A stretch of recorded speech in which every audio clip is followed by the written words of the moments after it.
What's up everyone, Kawaii here. Welcome to my playthrough of Grisaia Phantom Trigger Volume 8. This is part 16 of my Grisaia Phantom Trigger Volume 8 playthrough series. If you haven't seen the other 15 parts, or if you'd like to see my playthroughs of Volumes 5 through 7, you can play this link in the description down below. But yeah, we're going to pick up where I left off back in part 15, so without further ado, let's get to it. Alright guys, here we go. So last episode where we left off, we saw the final battle between Kuroe and Haruto, with Haruto winning. Also decided that I didn't want Kuroe to die, so yeah, still hoping I made the right choice. But I think it looks like Kuroe died anyways on her own accord. And now I feel like we're nearing towards the end of the VN. We're just going to wait and see. So, before I forget, you turn back on the song title. So, alright, here we go. Finally, I can let my hair down. When it's too long, it really pulls on your scalp. Maybe I should just go ahead and cut it. I don't know, dude. I think I'm just too used to you having long hair. I mean, that ponytail Toka made for you, oh, it's so good, so good. No, you shouldn't cut it. You shouldn't cut it, Haruto. I've seen too many females being afflicted with the long hair curse. And I don't need a male protagonist falling for that same curse. So yeah, for those of you who don't know what I'm talking about, the long hair curse is basically when a beautiful female character, usually a main heroine, a beautiful female character with long hair, ends up cutting their hair for no reason other than, oh, the creator of the series thinks it's character development. It signifies character development. When really, they're just fixing something that wasn't broken in the first place. It's like you get attached to this female character because like one of the reasons is because like they look really good with their long flowing locks of hair, and all of a sudden they just cut it, and then they just don't look as good. It's what happens to a lot of main heroines in anime, and I don't like it. I know some of you guys out there will like girls with short hair better. If that's you, then well, good for you, to each their own. But for me, I am, of course, a long hair aficionado, and as a long hair aficionado, a connoisseur of long hair anime girls, that doesn't sit right with me. So yeah, in other words, Haruto, I would prefer if you don't cut your hair.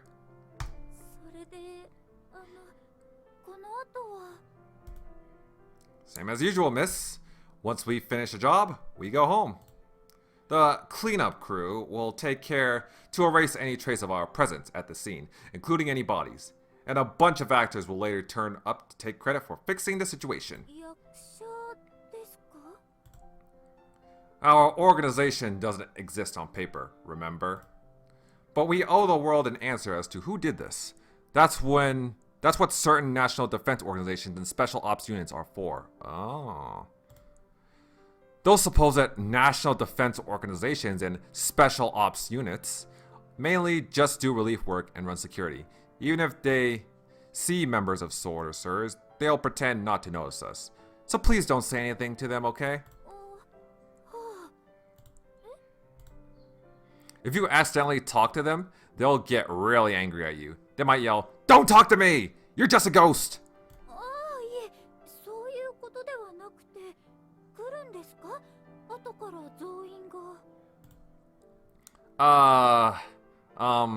I wouldn't call them reinforcements. The work they do is very different from ours. They will never point a gun at anybody, not even at a criminal. On the record, there were only 6 shooting incidents in Japan during all of last year. All of last year as in 2021, or... I'm curious. It's great that so few incidents require the use of guns. They're trained in judo and kendo and use martial arts to arrest criminals safely without injuring them. Judo and... okay, interesting. The same can be said about the counterterrorism squads. They are like the public face of national defense, after all.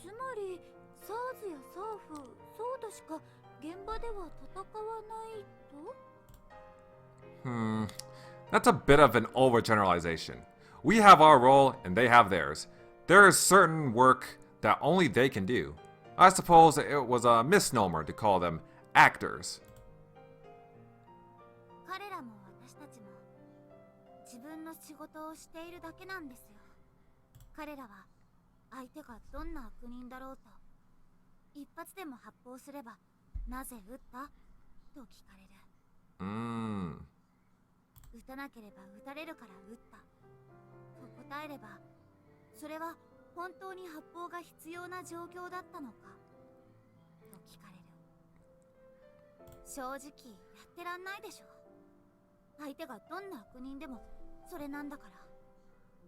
Damn. Kinda makes you wonder why they even bother like carrying guns with live ammo in the first place.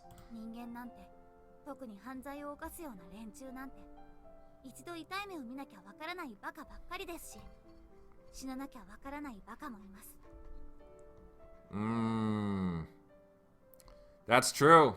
That's the sad thing about criminals, isn't it? I mean, we want to rehabilitate them. Like, we want them to get, you know, to turn their life around. We want them to turn their life around, even if they are bad people. I mean, when it comes to criminals, like, not all, like, there are some people that, like, they're not, they do one bad thing, and then they never do a bad thing for the rest of their life. Like, they don't intend on harming people. Like, they don't intend on committing crime. Like, well, I mean, I'm sure all criminals intend on committing crime, but like, oh my god. It should be real simple to explain. Okay, so basically what I'm trying to say is, not all criminals are like mass murderers or like people that wish to inflict pain on others, or people who enjoy killing other people. Some criminals are just like, they just end up making the biggest mistake. They're just idiots who make the biggest mistake of their lives. They're just idiots that make mistakes, and those mistakes end up costing them, you know, their freedom, getting arrested, etc. And some of those criminals can be rehabilitated. Some of them can, you know, will decide to turn their life around. But there are just some that maybe they're just born evil. Maybe they don't see any point in turning their lives around. Maybe they're just too used to the life of crime. Those are the types of people that you can't do anything about, and probably the only way you can keep them from committing any more crimes is just to ice them. Just put a bullet in their head. It's the sad truth about reality. One of the many sad truths when it comes to people.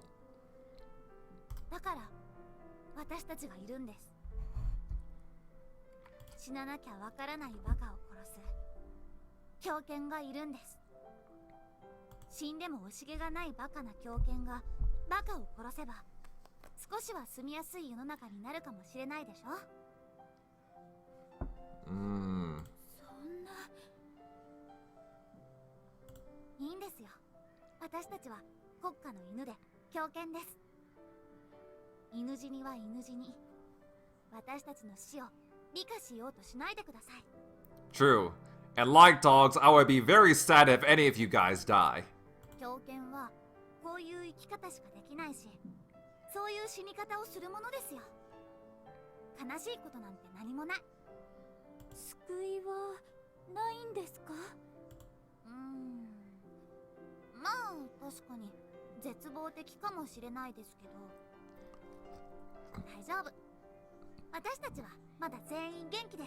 All because I made the right choices, of course.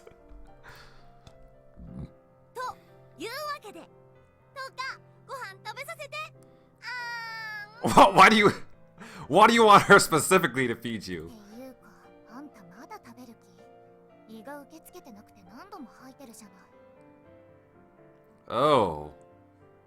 こで胃を甘やかすとどんどん弱ってくんだって。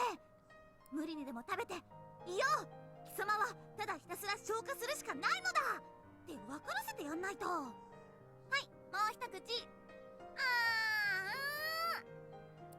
No, Rena, that's not how it works. You can't just talk the stomach. You can't just talk your stomach into digesting food. You gotta start off simple. Like, I remember when I was in the hospital, like, shit, 7 years ago? Somewhere around that time. See, no, wait, 8 years ago. Yeah, I think it was 8 years ago.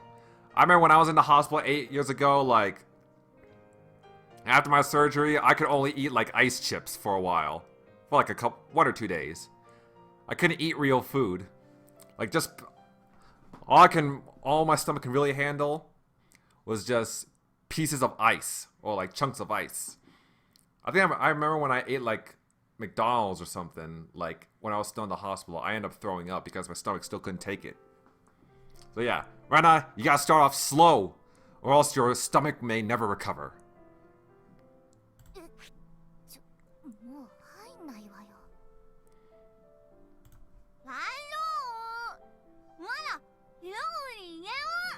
Chubby bunny って言える？Oh, God, she's adorable. はい、アウト。口の中の食べきっちゃいなさい。There is no need to force yourselves to eat. 早い部隊はもう撤収が始まっててね。余った食料は焼却するっていうから。Burn and eat well. I mean, I guess leave no traces of evidence, but still, like, don't waste food. Like, you can give it to some homeless children or something. まだ食べられるものを燃やしてしまうのはあまりに不憫であります。それならば、我々の胃袋の中でいくらか燃焼させようではないかと。Yeah, just give all of it to Megami and Maki and Megami. Megami, Maki, and Rena. Like their stomachs are bottomless pits. と言っても、調理担当のクリスがいないから、生で食べられそうなものを適当に口に入れてるだけなんだけどね。I'm sure they've eaten worse. 物を食べるという行為で、いくらかはストレスの解消にはなるでありますし。It's so sad that you don't seem to care whether it tastes good or not. You're treating the food as nothing but fuel to help heal your body. Isn't that the same for you, Haruto? Like, wasn't it like ever since your master died, you no longer felt the joy of food? Cause I kind of got that vibe from you. Like after your master died, like your body just wasn't there anymore. Your body just wasn't the same. Your palate just wasn't the same. I'm guessing you were probably just eating food not because you found it delicious or anything, but because you just needed it to survive. Just saying, Haruto. 私らがどれだけかっこもうと、これだけの残飯を食い切れるわけでもねえし。上の連中は保護した TFA の連中にでも支給すりゃいいんじゃねえかって言い出した。That's also a pretty good idea. 食事を与えて腹が膨れれば、今後の話し合いや説得もスムーズに進むんじゃねえかってよ。You can also feed him to Ayame too. I'm sure his large blubber stomach can fit all of it. けどよ、保護したって言ってんのはうちらだけでよ。連中にしてみりゃ、住処を追い出されて家族を殺されたんだぜ。見てみろよ。親や兄弟を殺された子供たちの目を。Speaking of kids, I wonder what Patrick and the boys are doing right now. It's been a hot while since we've seen them. あれを見て、説得だとか話し合いだとか言ってるやつは、どれだけおめでたいやつだよ。どんな理由があったにせよ、誰の許しがあったにせよ、これまでソードの学生たちはたくさんの人を殺してきた。そんな彼女たちは自分たちだけは生き残ってのうのうとよろしくやっていくつもりなんて最初からない。もうやりたくて始めた仕事じゃないけれど、引き受けたからには手は抜けない。きで始めた仕事じゃないけれど、やるからには誰かの役に立ってみたい。客の顔が見えない商売だから。客に顔を見られてはいけない商売だからこそ、今日も今日とて裏稼業。もし彼女たちが死んでも誰も泣かない。 I will. I'll weep for them at least. 仲間はきっとみんな笑って送り出す。今日も今日とて裏稼業。 And if you think nobody will weep for them when they die, then I like to. I think Haruto would beg to differ, considering how much Aoi's death affected him.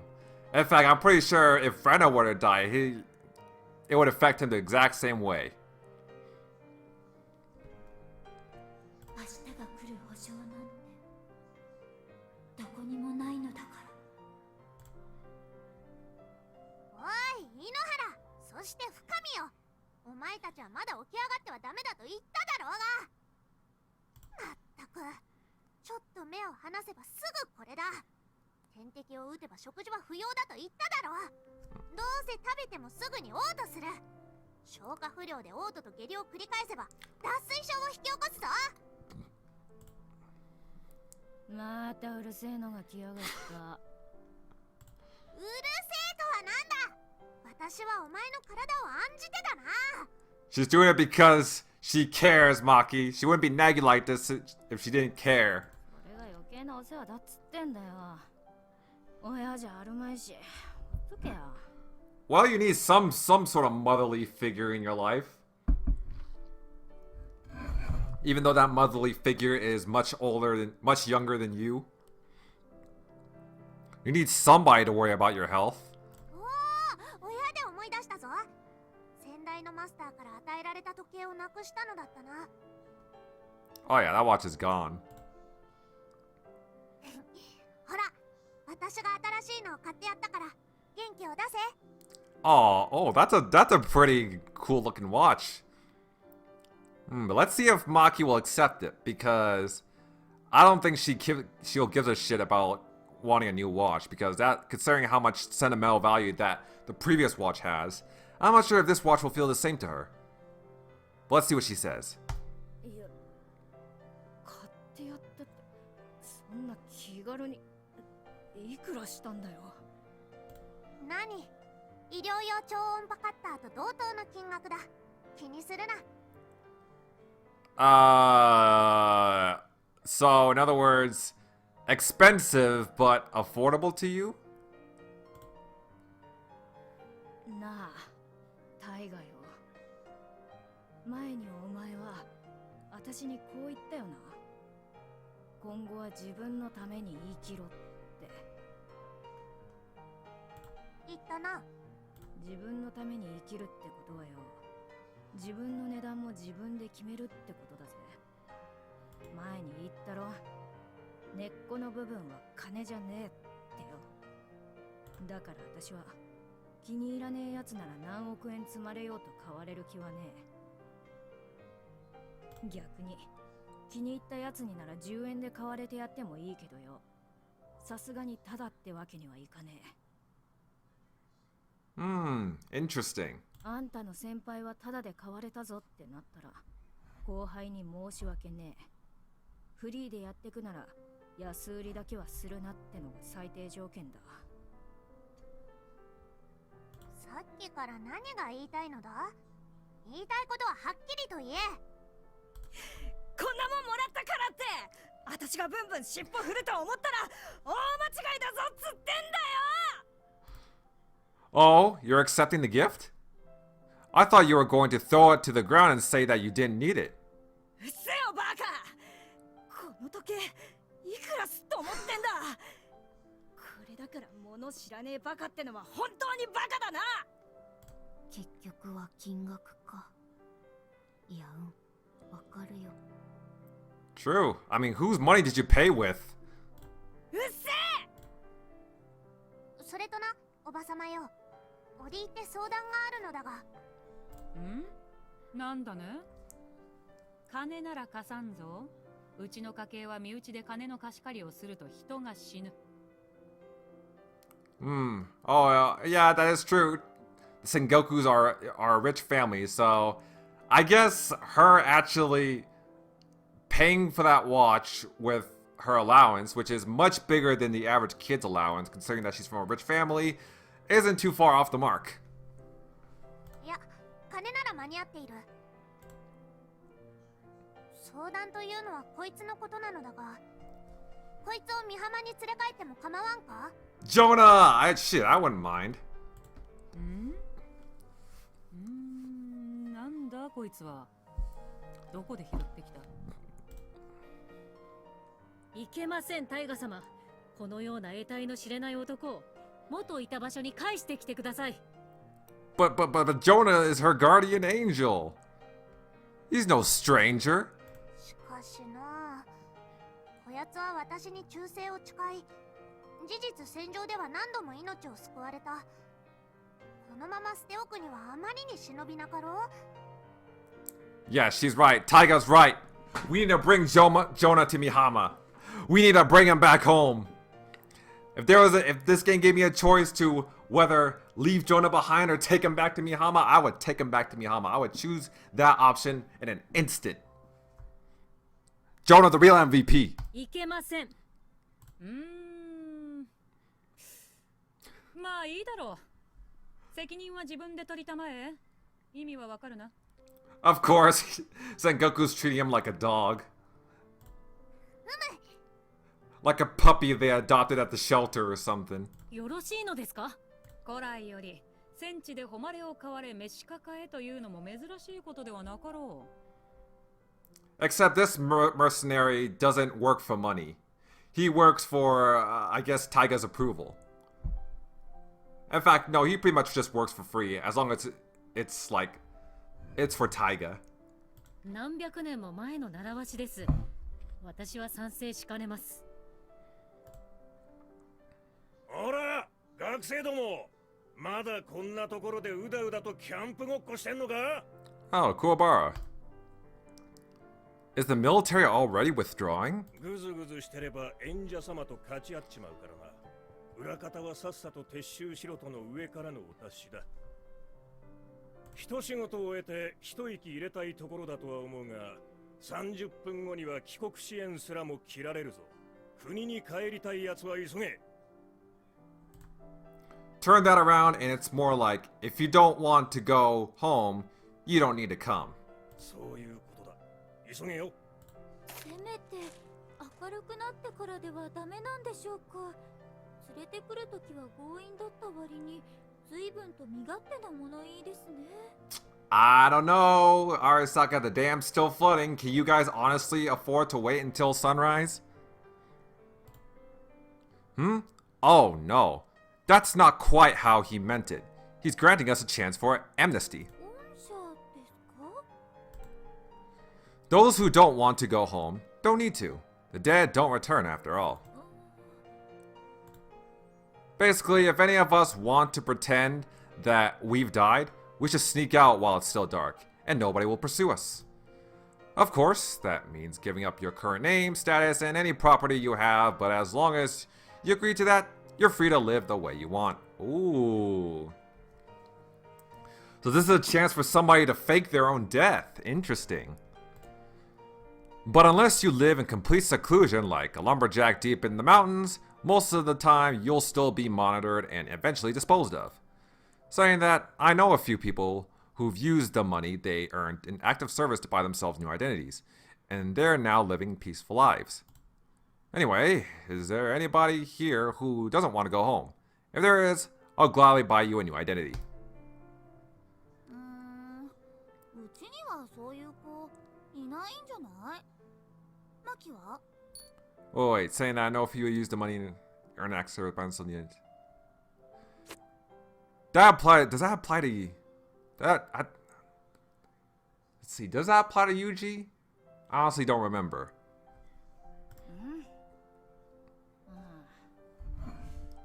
まあ今の環境に不満がねえわけじゃねえけど、今さら新しい土地でうまいことやってこうってのもめんどくせえしな。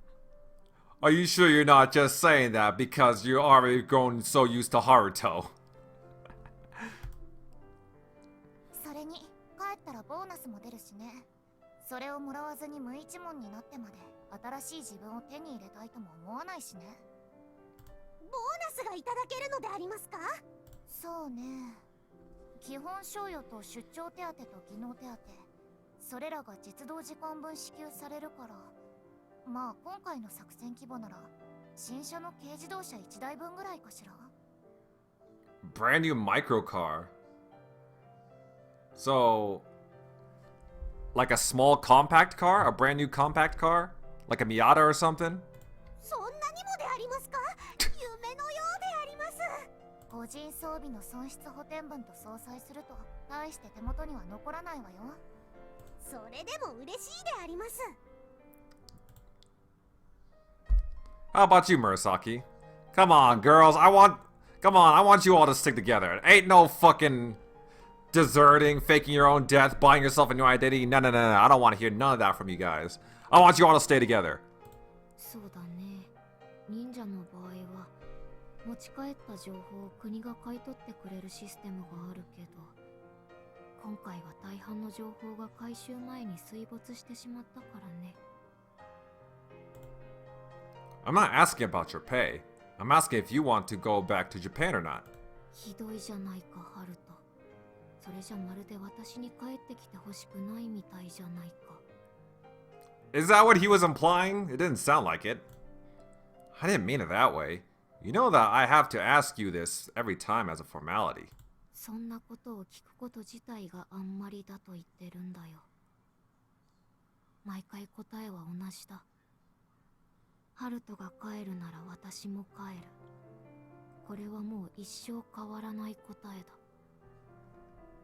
二度と聞かないで。Good shit. I'm obliged to ask. That's all. では、美浜は全員帰国ということで構わんかね。Yeah, Chris is still in the hospital, so I haven't been able to ask her, but I'm sure she'll agree. クリスの場合はいちいち聞かなくても帰るってわかるんだ。へー。Yeah, Haruto, you didn't need to ask Chris, but you had to ask Murasaki every time? What's up with that? Are you choosing favorites now? Come on, don't say that. It's not very nice. You're acting strange, you know. Did something happen? Nah, Haruto, I think she's calling you out. You being caught in 4K. 別にどうせ可愛くないですし、お寿司。You're not made of sugar and spice, but you are made of everything nice. How about the St. Ale students? どうだったかな。はい、もちろんセントエール実動学生全員帰国希望ですわ。 Ooh, wow, they came like pretty much right on cue. And Nina is still without her fake glasses, and damn, she looks gorgeous with her blue eyes. Her eyes look gorgeous. セントエール実動学生は全員今回の作戦を無事終えられたことを神に感謝しております。 Amen. Yeah, Nina, I'd be fine if you just like don't wear glasses for the rest of your life. だそうだよ。Alright, then I'll go and report to the higher ups. やっと終わったっすね。私はもうこいつの面倒見るのマジ嫌なんすけど。ねえ、なんでそういうこと言うんすか。あーしはベル先輩にめっちゃチンパンジー感じてんのに。Chimpanzee? シンパシー。チンパンジーは猿だろが。何私に猿感じてんだよ。ざけんなよマジで。私に怒鳴らせんなって。そういうとこだぞマジでお前。What the hell? How does that...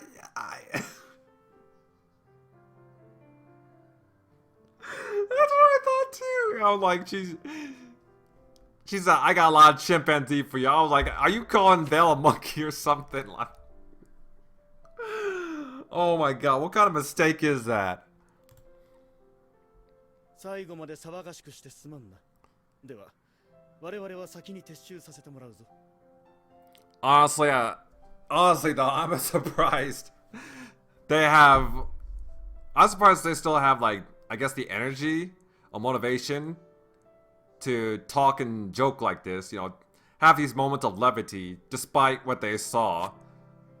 I mean, I guess they saw worse shit in their career, but still, it's. It really just does fucking.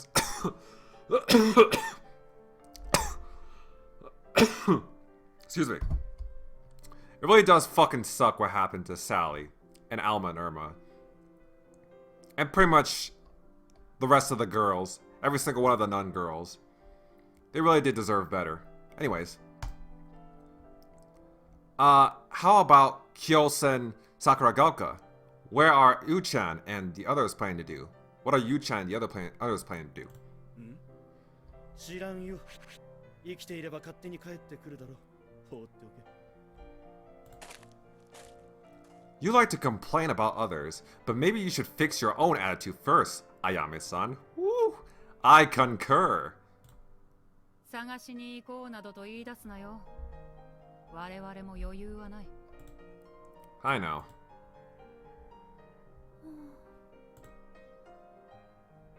こうして私の長いようで短かった旅は終わろうとしている。バタバタとせわしない旅路ではあっても、思い返せばたくさんの学びがあったように思える。時が止まったままだった過去が自分自身と向き合い歩み出すことで、それぞれの景色が色鮮やかに染まって進んでいく。過去も未来も自分自身が変わることでしか動き出さないということを教えてくれる。人は生きるか死ぬかの極限まで来ないと変われない。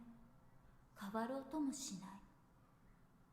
正しいことを教えるのが教師だけれど、正しいことだけではなく、間違いを知っている教師でなければいけないということも学んだ。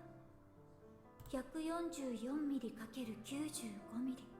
私の遺品になるだろうと思われていたこの小さな手帳が私の大切な宝物になる日がいつか来るだろう。 What were those measurements? I don't remember them ever being talked about. If they weren't being talked about, I probably didn't remember.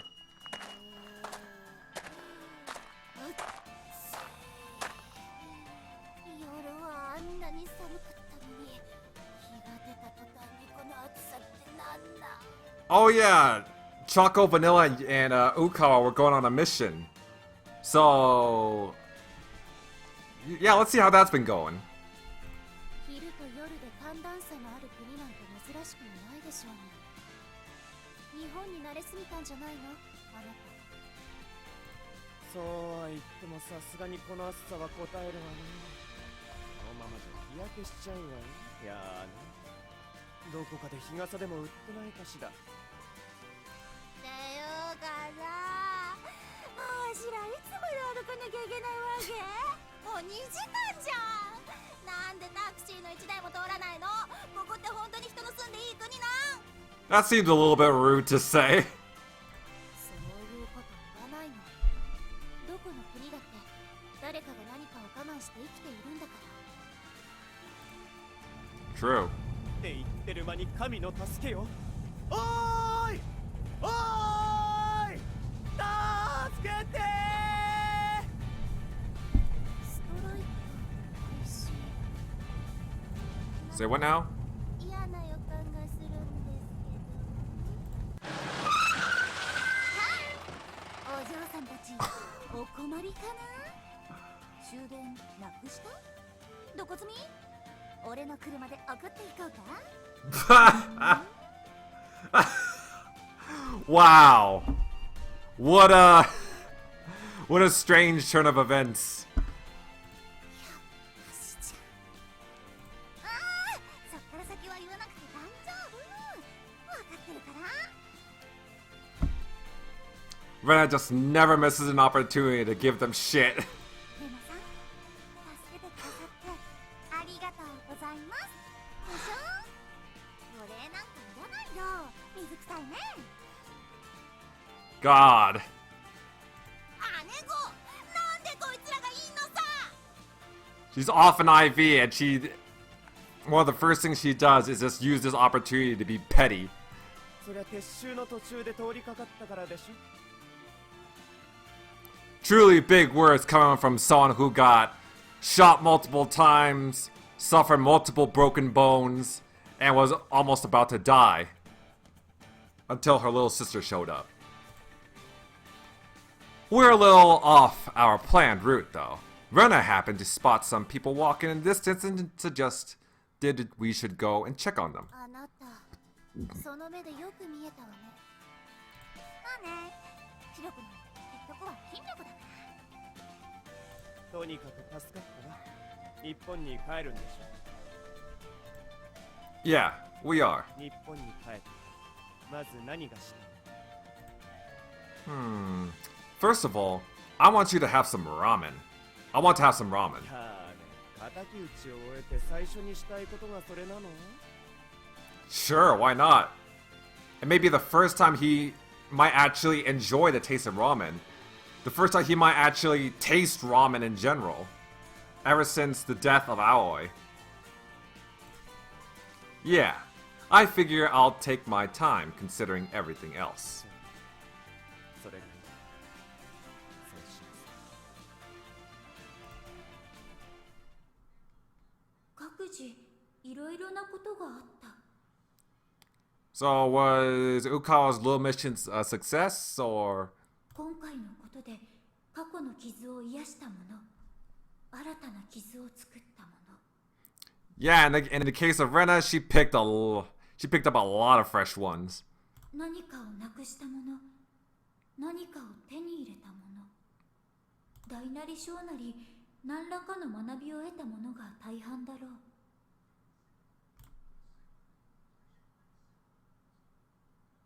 それらの心の衝撃は美浜学園に戻った彼らを大きく変化させるものと思われていたのに、その実大きな変化はなかった。 Well, it's not the first time they've been a part of a big war, and it certainly won't be the last. もちろん全く変化がなかったわけではない。しかしそれらは心境の変化というよりは環境の変化に起因するものが大半だったと言える。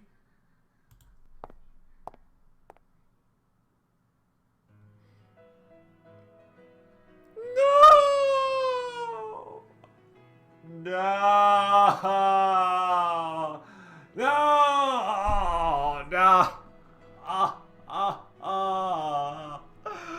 No!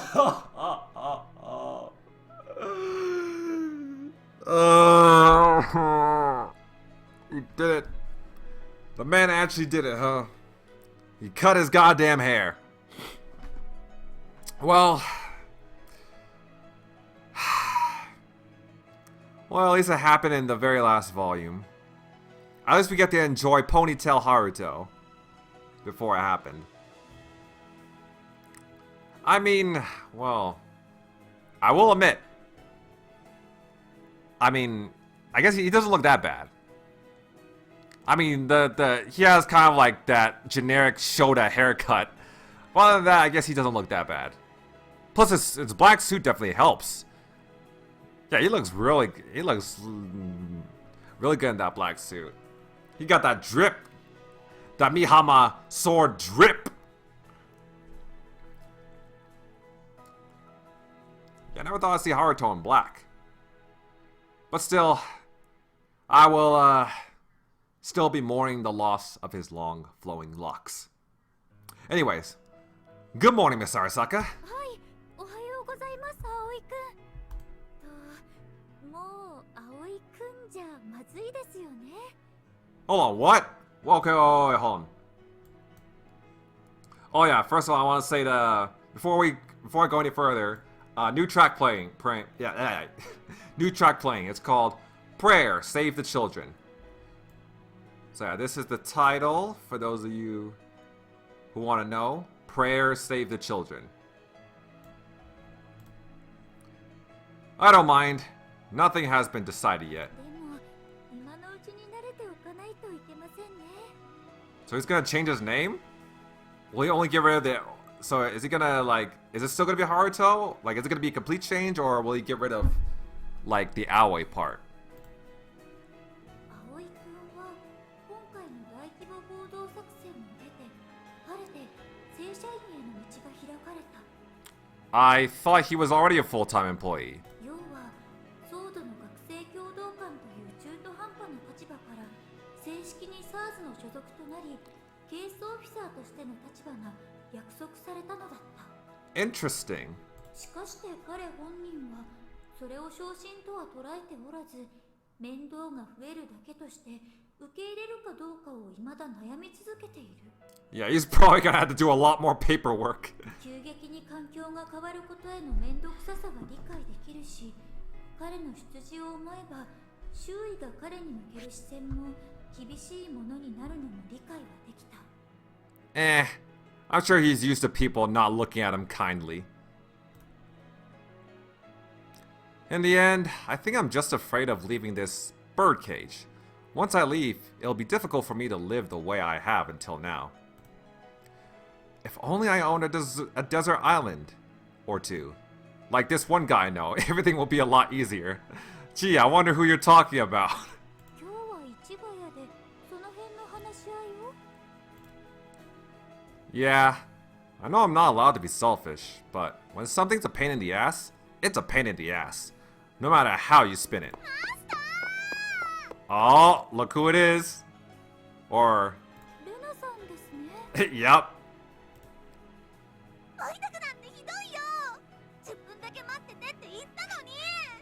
Oh my god, she's wearing a suit too? And an eye patch. I told you that I don't have time. Oh wait, I told you that I told you that you don't have to come with me today, didn't I? You haven't recovered from your injuries yet.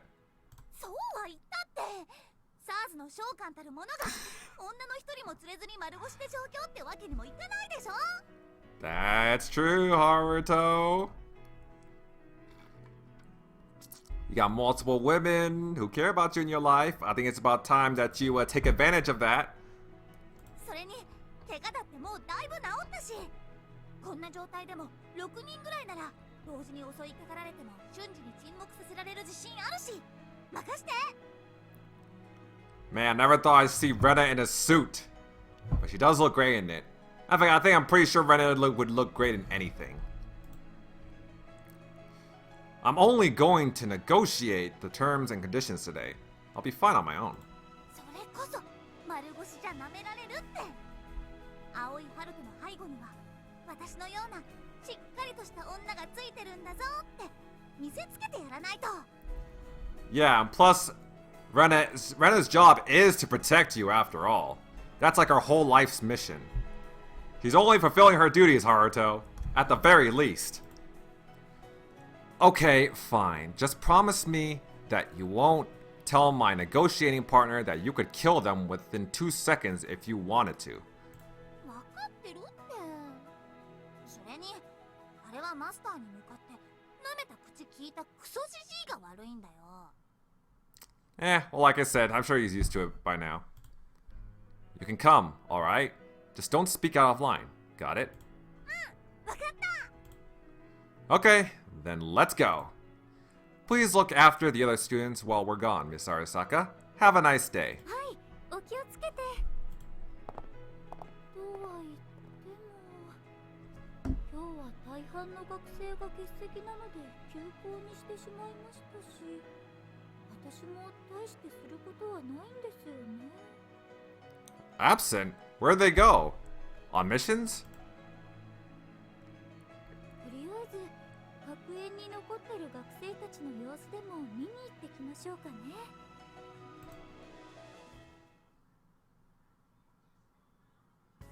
あら、有坂先生、何かご用ですか？ Afternoon naps and tea. That's the track that's playing right now. Oh man. I gotta admit, I kinda missed this track.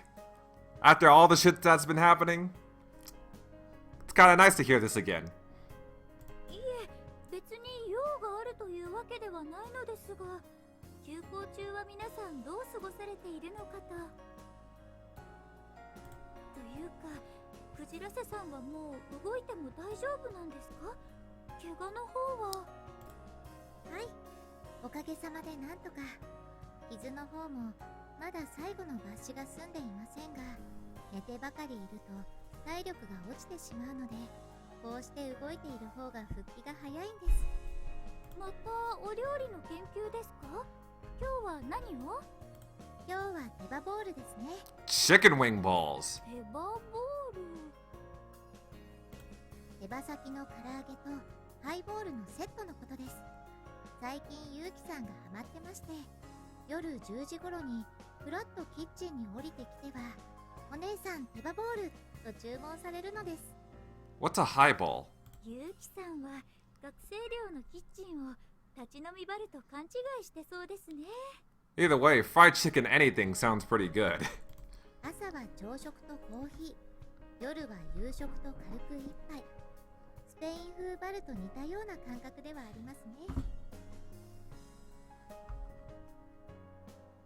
以前いただいた手ぬぐいには発泡クジラセって書いてありましたよね。 Oh, gotta love Yuki and her drinks. Yuki and her alcohol. 頼まれれば何でも作ってしまうというところは、発泡というよりは定食屋に近いかもしれませんね。Mm-hmm. ちょうど手羽先が上がったところですので、お一つお味見でもいかがですか？そうですか。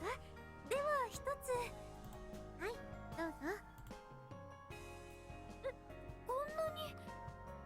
Ooh. うちのは小さい鳥を選んで使ってますから、6つで一人前です。 It's not the most detailed food I've seen, but god damn. I'm sure that would taste like real good in real life. Like those were actually made by a good chef. 皆さん6つぐらいペロッと食べてしまいますよ。お飲み物はどうされますか？まだ勤務時間中ですので、さすがにお酒は飲めませんし、ウーロン茶でお願いします。はい、ただいまご用意いたします。では、いただきます。I guess this is one last look at Chris being the motherly figure that she is. It's one of the things I love about her. 美味しいですね。なんていうか、すごく知ってる味ですね。 Yeah, that's something we didn't get too much of, if at all, in this volume. Chris being a great cook and a great motherly figure to everybody. 使っている胡椒がいつもの胡椒だからですね。 Like I said this before, but who wouldn't love a mother like Chris? Who wouldn't want a mother like Chris? 以前は引き立ての香り高い胡椒を使っていたのですが、ゆうきさんになんか違うと言われてしまいまして、ポイントは小さめの手羽先といつもの胡椒でした。 And the mother I have right now is fantastic, but if I had a mother like Chris, that'd be awesome too. これは確かにお酒が進みそうですね。それで、そのゆうきさんは今どちらに？多分ですけど、本校舎の方で新しく入った忍者の子の試験官をしていると思いますよ。 New ninja girl. Don't tell me it's Homura. 矢端さんですか。 Okay, yep it is. Of course. 悪い子ではないんですけど、どうにも素直じゃないというか、へそ曲がりというか、天の弱というか、正直少し持て余しています。 I'm sure we all seen it coming. We knew that the moment she had contact with Haruto, we knew that she was gonna be a part of the harem. We knew that she was most likely gonna join Mihama. ですね。生まれながらの野良猫気質というか、餌はもらうけど決して懐かないというか。 Yeah, Maki was kind of like that too. 猫って子猫の頃に人間と触れ合っていないと大きくなっても人間に懐かないって言うじゃないですか。彼女の場合は子幼い頃から汚い大人に利用されまくって育ったらしいので。 Speaking of which, we don't really know too much about her past. なるほど。まあ猫と同じで絶対に懐かないってわけではないらしいですし、他の子たちと一緒に過ごすうちに少しずつでも慣れてくれればといったところですね。私なんかよりクジラセさんの方がよっぽど詳しいですね。お恥ずかしいです。人間は必ず食事をしますし、この学園で食事をするとなれば嫌でも私と顔を合わせることになりますから、単純に接触回数の差だと思いますよ。そうやって少しずつでも信頼を得ていくしかなさそうですね。Mm-hmm. Just like you did with all the other kids at Sword, all the other girls at Sword. この機会に本校舎の方に会いに行ってはいかがでしょう。そうですね、そうしてみます。矢端さんが美浜学園に来てからというもの、いろいろとトラブルが多いのは事実。しかし全ての原因が矢端さんにあるというわけでもなく、矢端さんが来てから紫さんの様子が少しおかしいというのもあるわけで。Oh, is there still like a bitter rivalry between the two? A kind of animosity between the two? If so, then that's understandable. 紫さんの様子がおかしいというのも、まあ幼なじみがゆえのやりにくさというのもあるけれど、一番の原因はやはり矢端さんの所属が葵くんの預かりになっているのが原因なのではないだろうか。 Yep, I'm pretty sure that has something to do with it as well. 要は紫さんにしてみれば、自分を差し置いて仮とはいえ葵くんの個人所有忍者というポジションに収まっているのが納得いっていないのだろう。 Oh, Haruto, look what you've done!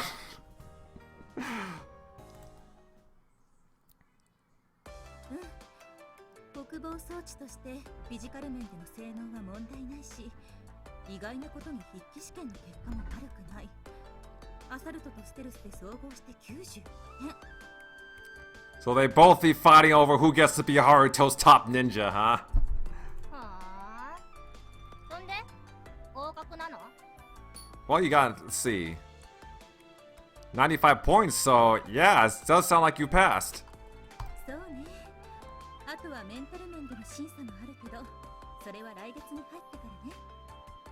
I don't know, I feel like that mental health screening should come sooner than later. まあ、いつも通りにでっ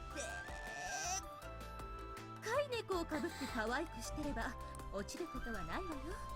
Cute peppy girl act? 試験に受かったところで現場で信用を勝ち取るまで3ヶ月はノービス扱いだけどね。なんだ？いちいち突っかかってくるじゃん。そういう紫、試験で何点だったのさ。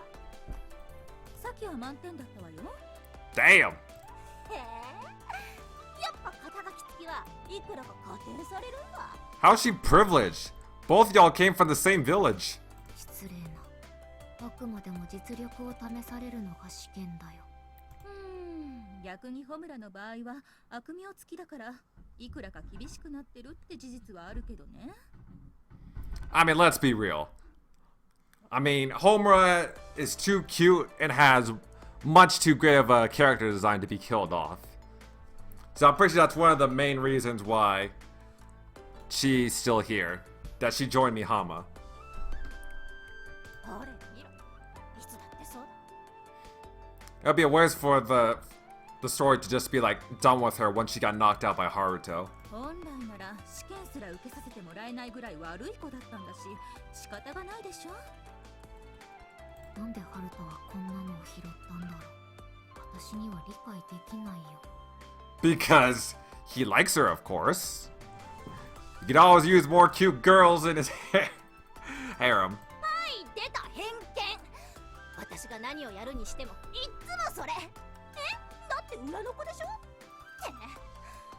裏の子が表の仕事すんのがそんなに気に入らないわけ？ Believe me, girl, you're not the only, like, homeless, street-born kid in Sword.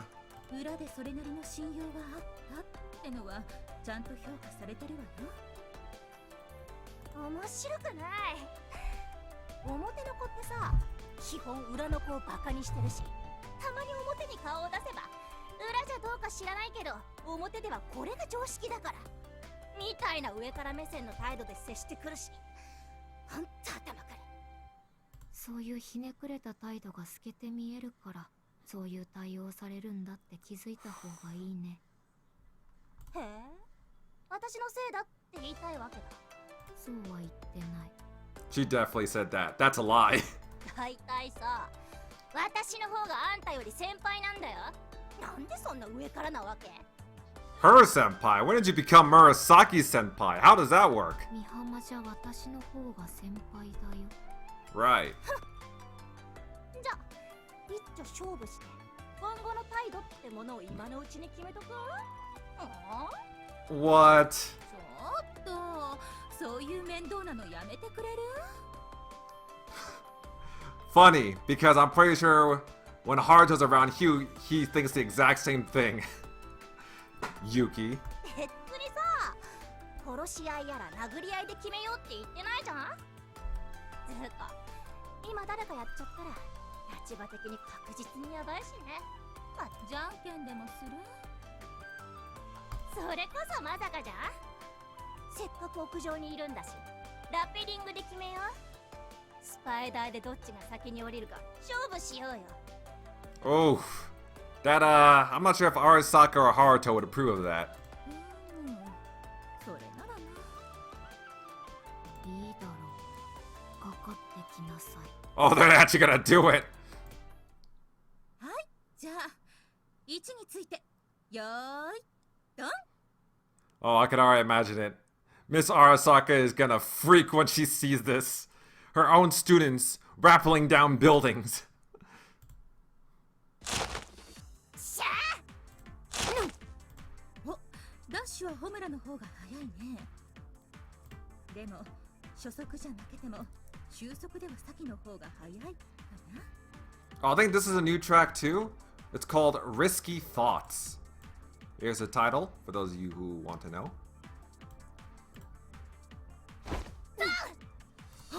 鉄柵を蹴るのはほぼ同時だ。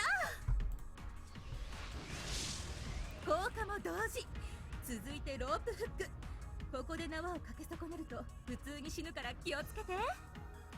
Uh-oh. No pressure. いや、二人とも懸垂策の引っ掛けに成功。あとはどちらが先に離作するか。ビビって減速すれば負け。臆病者の楽園に押され忍者としてのプライドはズタズタ。 Woo. 二度と後輩の前ででかい面はできなくなるし、後輩からはあいつは舐めて先輩やっと認識され、デビューしたての新人にまで過度に雑に扱われる残念な未来が待ち受けている。 To be fair, I feel like ninjas would be like thought of as cowards by a lot more people than she would think. Considering that they fight in the shadows and don't fight face to face and all that. I feel like a lot of people would call them cowards. 一方、現場で名を刻みつけてやると言わんばかりに張り切りすぎてしまえば、脳天から地面に激突して即死。自分の実力も理解できていなかったイキリ忍者として、甚だ不名誉な形で後世に名を残す結果に。I mean, even though there is a risk of death, I think that you're taking this a little bit too seriously, Yuki. さあ、二人の忍者の運命はいかに？おーっと、そんな二人の忍者の着地点に偶然通りかかった担任教師が危ない！先生避けてー！ Oh, well, there she is. 上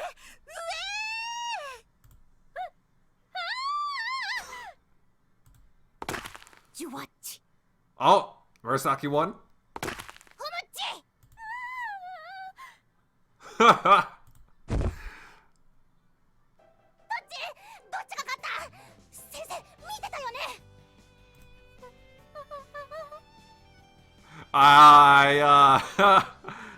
I don't think she's the person that you should be asking. どう見ても私の方が先に着地ムーブを決めた。この事実は揺るがないね。Also, this song right here, Toy Box. Oh my god, that's an OG track. Oh my. That's like. This track just brings a warm, fuzzy, nostalgic feeling to it, you know?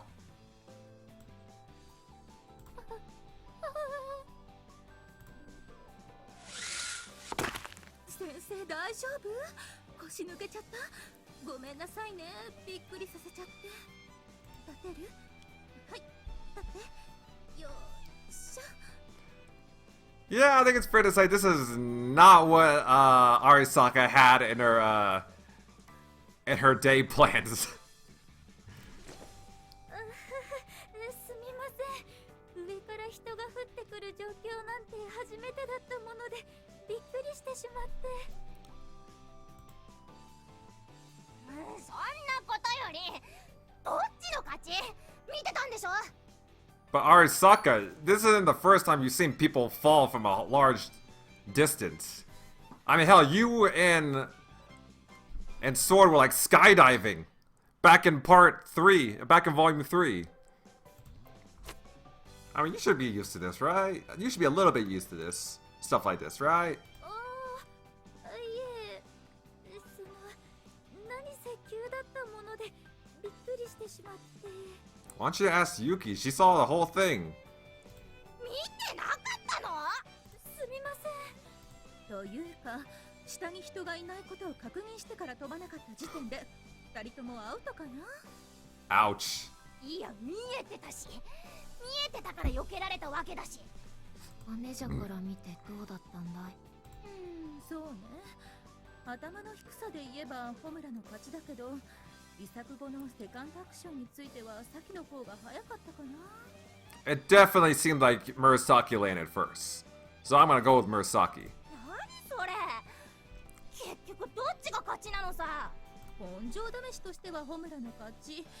現場で求められるスキルとしては先の勝ちって感じ。 So what, is everybody a winner? Did they both win? Everybody is a winner except for Miss Arisaka. 逃げ切らないというか、納得いかないな。いいかいホムラ。ラペリングというのはね、いかに我慢して減速の開始位置を遅らせるかじゃない。減速する時間をどれだけ短く済ませるかなんだよ。 Interesting. I'll keep that in mind if I somehow ever get a chance to do any kind of rappelling. はい、そんなの言われなくても忍者なら誰でも知ってます。とか後輩が偉そうに言わないでください。そんなに格好つけたいんですか？そうだっす。 Like I said, you're not the senior. Murasaki's your senpai. どっちが勝ちでもいいじゃない。二人とも私の可愛い妹なんだし。ね。はあ？っていうか、あんたの妹になった覚えないんですけど。あんたの妹はそっちのメキシコサラマンダーみたいな顔した方一緒にしないで。頭いかれてんな。 I'll go with the axolotl face. Now that's a creative insult. もし私の頭がいかれてるとしたら誰のせいだろうね。ねえ。うっさいな。そういう過去のことでぐちゃぐちゃ言うなってハルト様にも言われてるじゃん。ハルト様？ハルト様。うっさいな。笑うな。主様なんだから様付けが当たり前でしょうが。 Oh, Haruto, look what you've done to this woman. あ、そのハルト様に置いていかれちゃって機嫌悪いんだ。何それ？ Oh. Yep, this is proof. Haruto didn't just mess her up physically, he messed her up psychologically. She's attached to Haruto and she doesn't even know it. 葵くんならついさっきレナさんと一緒に市ヶ谷の本社に行きましたよ。 Haruto truly is a dangerous man. え？聞いてないんですけど。Oh, why does that alarm you so much, Homura? 置いていかれてやんの。やーいやーい。それを言ったらあんただってそうでしょうが。今日は私がついていっても邪魔になるだけだと判断したからだよ。何も知らずに置いていかれた君とは違うよ。She got you there. だいたいハルトはその日のスケジュールなんて教えてくれないからね。自分で調べてついていくかどうかを自分で判断しないと。やれやれ、そんなことも後輩に教えられているようじゃ先輩忍者が聞いて呆れるね。It's basically this is basically like the ninja version of Rena and Choco and Vanilla's like rivalry. Gotta love it. こいつ言わせておけば。ほら、追いかけっこするのはいいけど、物を壊したり人に迷惑かけるんじゃないのよ。先生もすみません。面倒な忍者が一匹増えてしまって。Eh, don't worry. She should be used to it now. Because pretty much all her students are a handful. いえ、変な言い方ですけど、これも仕事ですから。True. That's what you signed up for. 今回の件で他にもおかしなやつが増えましたしね。まあ、慣れてくださいとしか言いようがないですが。Oh, yeah, where's Jonah? And where's Andy-kun? Did you guys bring Andy-kun to Miyama too? I hope y'all did. Where's my best girl? ジョナサン・ロドリゲス君ですか。 Is that his new name? Jonathan Rodriguez? そう、タイガ様が拾ってきちゃったあの男。日本国籍がないと日本に連れ帰れないという理由で、今はタイガ様が買い与えた石田ヨナオという戸籍が与えられています。 Ishida Yonao. らしいですね。今後は石田君と呼びましょう。その石田君も今日はタイガ様と一緒に。 Wait, so where did Jonathan Rodriguez come? Wait, is that his actual name? I guess that's his actual name. But it's just, it was Jonah for short. Wait, why not? Why is it Jonah and not like John or Johnny or something? I guess Johnny and John sounds too basic. ええ、彼は車が運転できますので、タイガさんを市ヶ谷まで送り届けています。 For some reason, the thought of him driving a car scares me. 二人っきりにさせておくと不安だからって井ノ原さんもついていきましたし、もしかしたら本社で葵くんたちと会うかもしれませんね。 I don't know why, but the thought of Jonah driving a car, like, he's a good dude, but, like, the thought of him driving a car just scares me. Like, what if he uses it to fucking run over somebody on a whim? Like, I don't know. Like, he might be the type of guy to, like, drive the car off a cliff with you sitting in the passenger seat if you, like, say the wrong thing or something. But I don't want to have those thoughts for too long because, I mean, let's be honest, he's a good guy. I mean, sure, he's crazy, but he's a good guy. I mean, like, he's Tiger's guardian angel. He helped save our life, so, I mean, how much slander can you really give him? トウカとグミちゃんはセントエールでしたっけ？ですね。熊代さんは前回の作戦で戦闘時間が500時間を超えまして、教官としての資格取得のために古巣のセントエールで後輩たちの指導をしに行ってます。 Oh, cool. トウカさんはその付き添いといいますか、専任として補佐に回るとかで一緒にセントエールに行きました。あらら、かわいそうね、セントエールの子たち。何がです？トウカの訓練はああ見えて人一倍厳しいから。 Oh. そんな私たちの杞憂がどのような形で結実したかは想像するしかないけれど、実際に彼女たちの訓練を受けた後輩の顔を見れば、その想像もたやすいだろう。 Well, to be fair, combat training isn't supposed to be easy or fun on you. Combat training is supposed to be functional. It's supposed to be brutal. 'Cause that's what real combat is like. It's brutal. It's unforgiving. And if your training isn't like trying to reflect that, then what's even the point? I mean, what kind of like, I mean, these are like soldiers that she's training. Like, why would she be easy on them? 戦場とは突き詰めれば理不尽そのものであると物語っているその表情こそが全ての答えなのだ。I mean, honestly, what combat instructor would go easy or be nice to their recruits? What combat instructor wouldn't be strict to their trainees?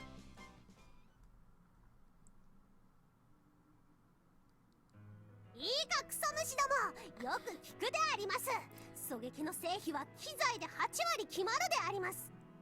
Okay, so it looks like Gumi is already instructing. 他人よりもいい機材を与えられることがまず第一の条件。そこから初めて一発必中の狙撃兵が生まれるのであります。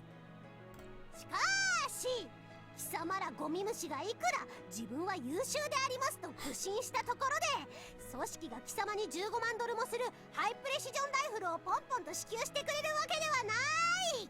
$150,000 precision rifle. What the goddamn hell? That is insane. I'm pretty sure there's plenty of good like 338 or 50 BMG rifles that cost like a quarter of that. Like, good lord.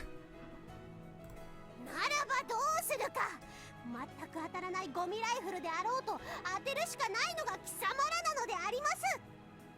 いつ視野が切れるかわからないようなすり減りまくったゴミライフルのトリガーをギリギリと引きながら当たってくださいと願うしかない。そうでありますな。 Yeah, she legit said $150,000, not yen, dollars. I don't understand it if she said yen, but dollars? Good lord. Yes, mom! 何がイエスか。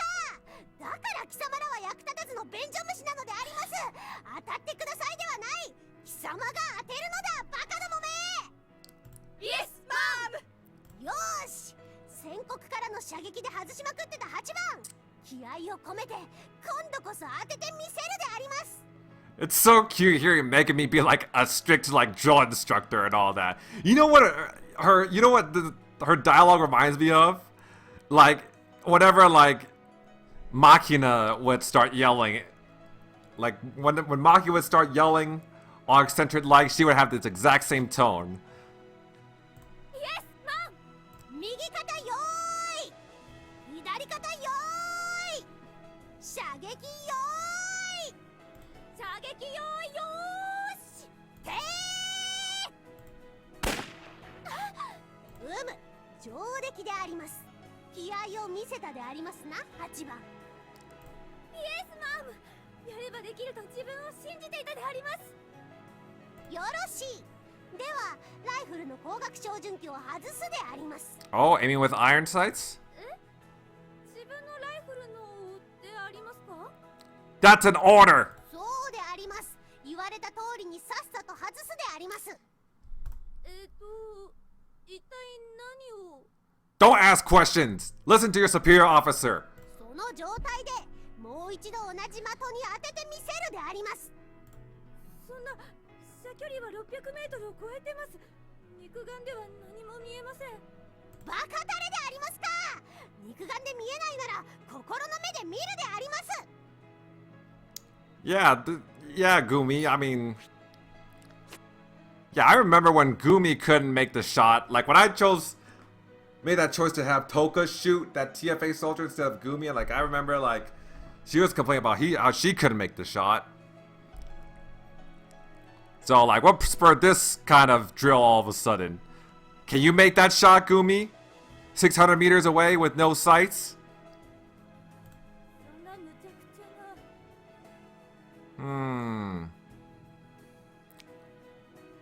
See, now I'm already thinking, if I chose Megami to shoot that TFA soldier to save Taiga, would it have the same result?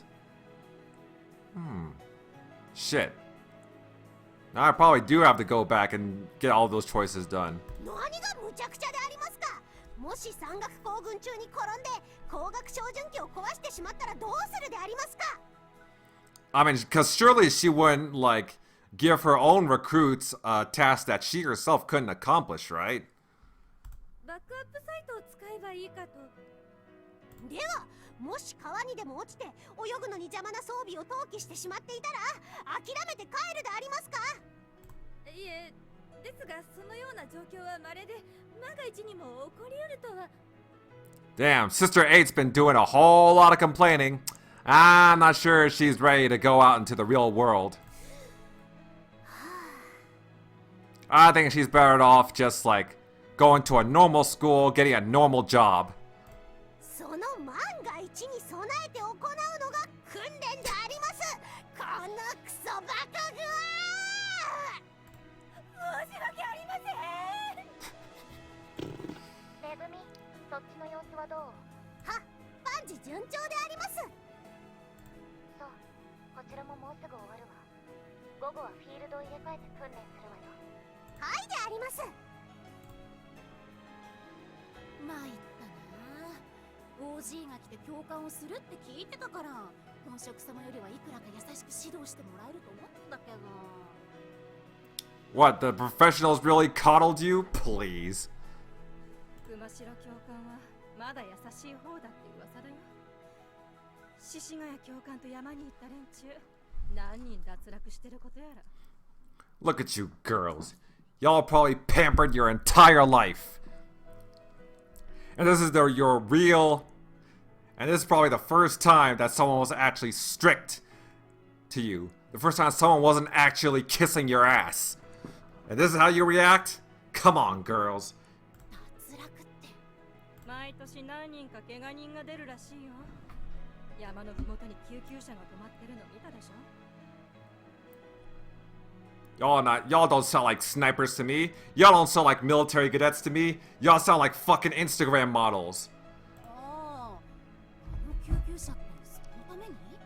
山側に選抜された連中、今頃ピーピー泣いてるかも。11番、頭が見えてるわよ。もっと低く構えなさい。これで見えてるの？獅子ヶ谷先輩、どこから見てるんだろう。案外適当に言ってるだけで実は見えてないんじゃない？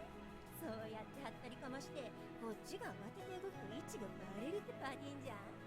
ああ、あるある。それな。そういう先輩いるわ。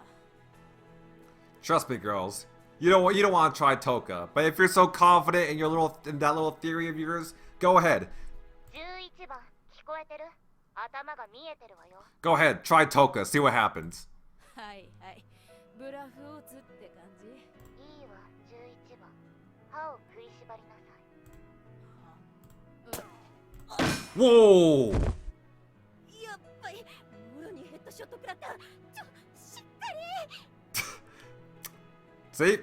Should've just listened to Toka. Should've just listened to your instructor. 心配ないわ。模擬団だから軽い脳震盪よ。言ったでしょ。頭が見えてるって。 This is what happens when you try Toka. それと18番、あなたも見えてるわよ。 You want the same treatment, number 18? なんで番号まで識別されてるの？どこからここまで見えてるの？もう先輩怖い。いいわ。午前の訓練はこの辺にしましょう。全員ポイントデルタに集合。 Damn. Yeah, I'd say Toka is at least a little bit stricter than Megami. Megami, all she's doing is just yelling at her recruits. Toka is just straight up shooting them.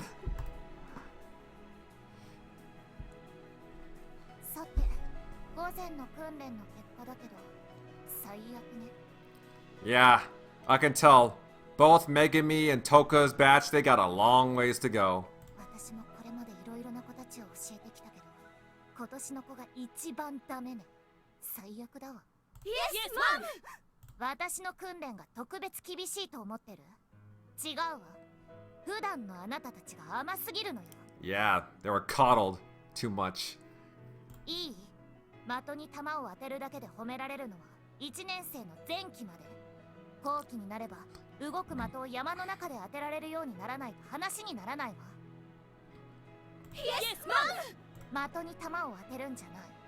まずは的を自分のハンティングエリアに誘い込む。当てに行くんじゃない、当たりに来させるのよ。この言葉の意味が理解できないうちは何年やっても無駄だし、何年もやる前に現場で死ぬわよ。覚えておきなさい。 Yes, Mom! Yeah, now they're definitely listening. あなたたち一人一人がやがては精鋭と呼ばれるほどに成長することを私は願っています。 Yes, Mom! というわけで今から一人ずつ精鋭と呼ばれるにふさわしい面構えになるよう整えてあげる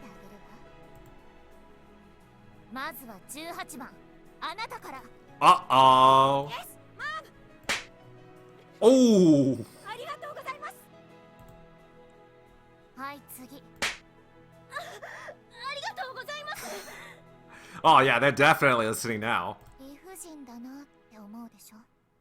私もそう思う。でもね、戦争って現実もっと理不尽よ。 Exactly, it's what I've been saying. こんなことで理不尽になれろとは言わないし、諦めて受け入れろとも言わないわ。私を憎んでも構わない。 You bitches better understand that she's doing it she's doing all this. She's being the way she is because she cares.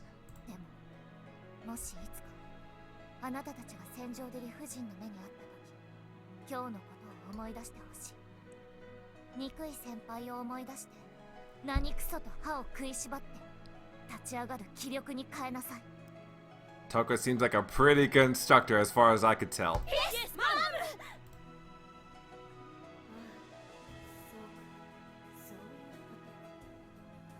いろいろひどい目にあったけど。 Yeah, but that's the point, isn't it? ちょっといい話風にまとまったな。よろしい。では次はあなた。 Yes, Mom! あ、ビータがまだ続くんだ。 Shishigaya Toka's hands are too small for a single slap to bring you crumbling to the ground in tears. But because the hands are so small, the pain lingers. It's a stinging pain, like being struck with a whip, but the lingering sting of it sustains the younger students in all sorts of ways. While it has been a long time since a certain national defense organization, which used to throw students into in at the deep end, shifted to a more nurturing model of education, corporal punishment persists under the guise of guidance. A large-scale organization cannot easily change its culture, not even with major reorganizations. So from time to time, this sort of guidance is still provided. Any attempt to prevent instructors from dishing it out would only lead to malicious gossip behind the scenes. まったく今日は学生が多いな。大規模作戦の後だ。いろいろと愚臣が集まるのも仕方がなかろう。大きな仕事をやり遂げたのだから待遇を改善しろと。最近の学生はやることなすこといちいち生意気だな。私が学生の頃は、それこそ変えていくべき体質というものでは。分かっちゃいるがね。慎みや節度というものを学ぶ機会も必要だという話だよ。学生を終えて直接本職になれば、よそを知らない自分たちがいかに恵まれているかを比べることもなく、不平を言う輩が増えたのも事実だ。ましてや背後に大きな家を背負っていたりすればなおのことだ。自分が恵まれた立場にあることにも気づかず、文句ばかりを口にする。ああ、戦国のお姫様の話か。 Well, I'm sure she learned about reality, the harsh realities in more ways than one by now.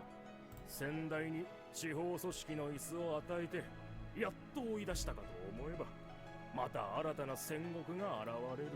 Wait, are they talking about Taiga or? たまったものではないよ。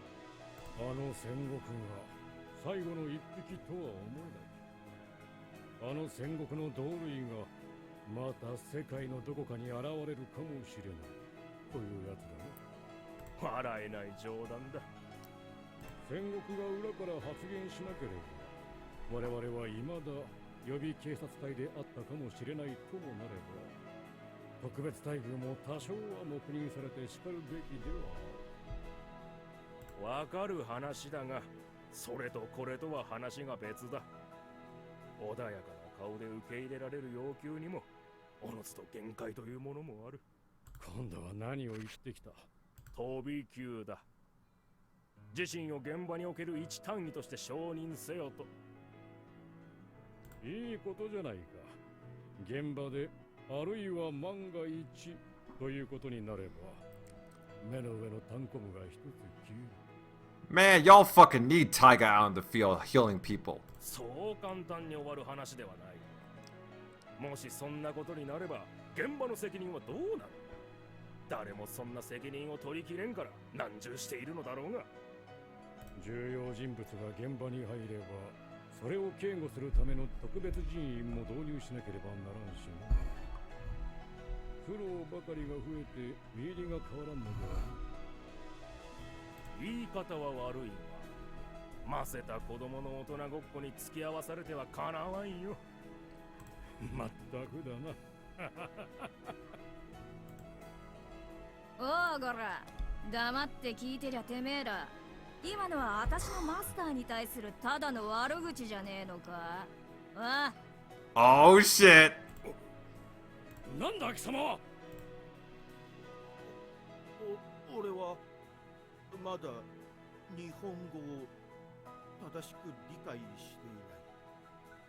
しかし今の貴様たちの言葉からは、我が天使に対する Oh no. 悪意を感じる。 Oh no. Are we gonna see some pools of blood on this clean, pristine facility hall? I mean, damn, I'm sure these floors were just waxed.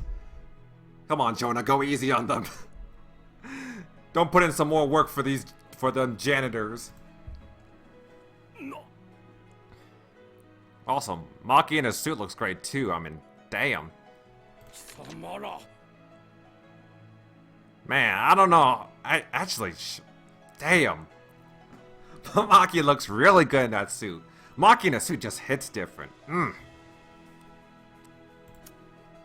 おい、てめえ今とっさに腰のチャカに手をかけたな。それがどういうことか分かってんだろうな。They do realize who they're talking to, right? Actually, I'm not sure they do. I'm not sure if they do. 私たちを脅すつもりか。こんな真似をしてただで済むと思うなよ。そっちこそ分かってるだろうな。 Oh, Maki can punish you too. And it'll be a lot worse than you think, I'm sure. ああ、分かってんよ。だからなんだ。 Yeah, to be honest, even though I do like Rena in his suit, I feel like Maki in his suit just hit that. I like Maki in his suit more. I think the suit just suits her better, in my opinion. Maybe it's because of her long black hair and maybe the fact that she kind of has like that aggressive tomboyish attitude. Maybe that's why the suit really just works on her. 貴様ら。だからそれがなんだと聞いて。 Guys, you don't. You don't. This isn't the fight that you want to pick. I mean, y'all got. Yeah, no. Just don't do it. Just don't do it. I can tell. You guys may be idiots, but you're not suicidal. ああ、クソとはまたお言葉がよろしくねえな。人には全ての人は等しく教育の機会が必要だ。貴様も学ぶべきだ。天使という概念。俺が指導してやってもいい。 What do you mean you will teach? Come on, Jonah. I think these. Oh wait, or should I say what? What was his Japanese name again? Why does it still say Jonah? Isn't it like Ishido-kun or something? Yeah, let me go check that again. Hold on a second. No, that's not it. That's too far back. I think it was I think it was during the was it during Yuki's and Arisaka's conversation? I think it was. Oh shit. You know what? I'm pretty sure it's Ishida-kun. おいほら何をやっている扉の前でおとなしく待っていろと言ったであろうが Oh my god. ああ、私はいつだっていい子にしてるぜ。なんだ They started it. あれあららなんか揉めてるな Oh my god, I think Taiga just saved those two guys from death. From a very painful death. ねえマスター介入しないでいいの I think I understand what's going on here, but considering my position, things will get complicated if I intervene in anything related to the Sengoku threat. That said, we can't just pretend that we didn't see anything. Rena, can I ask you to conciliate peacefully?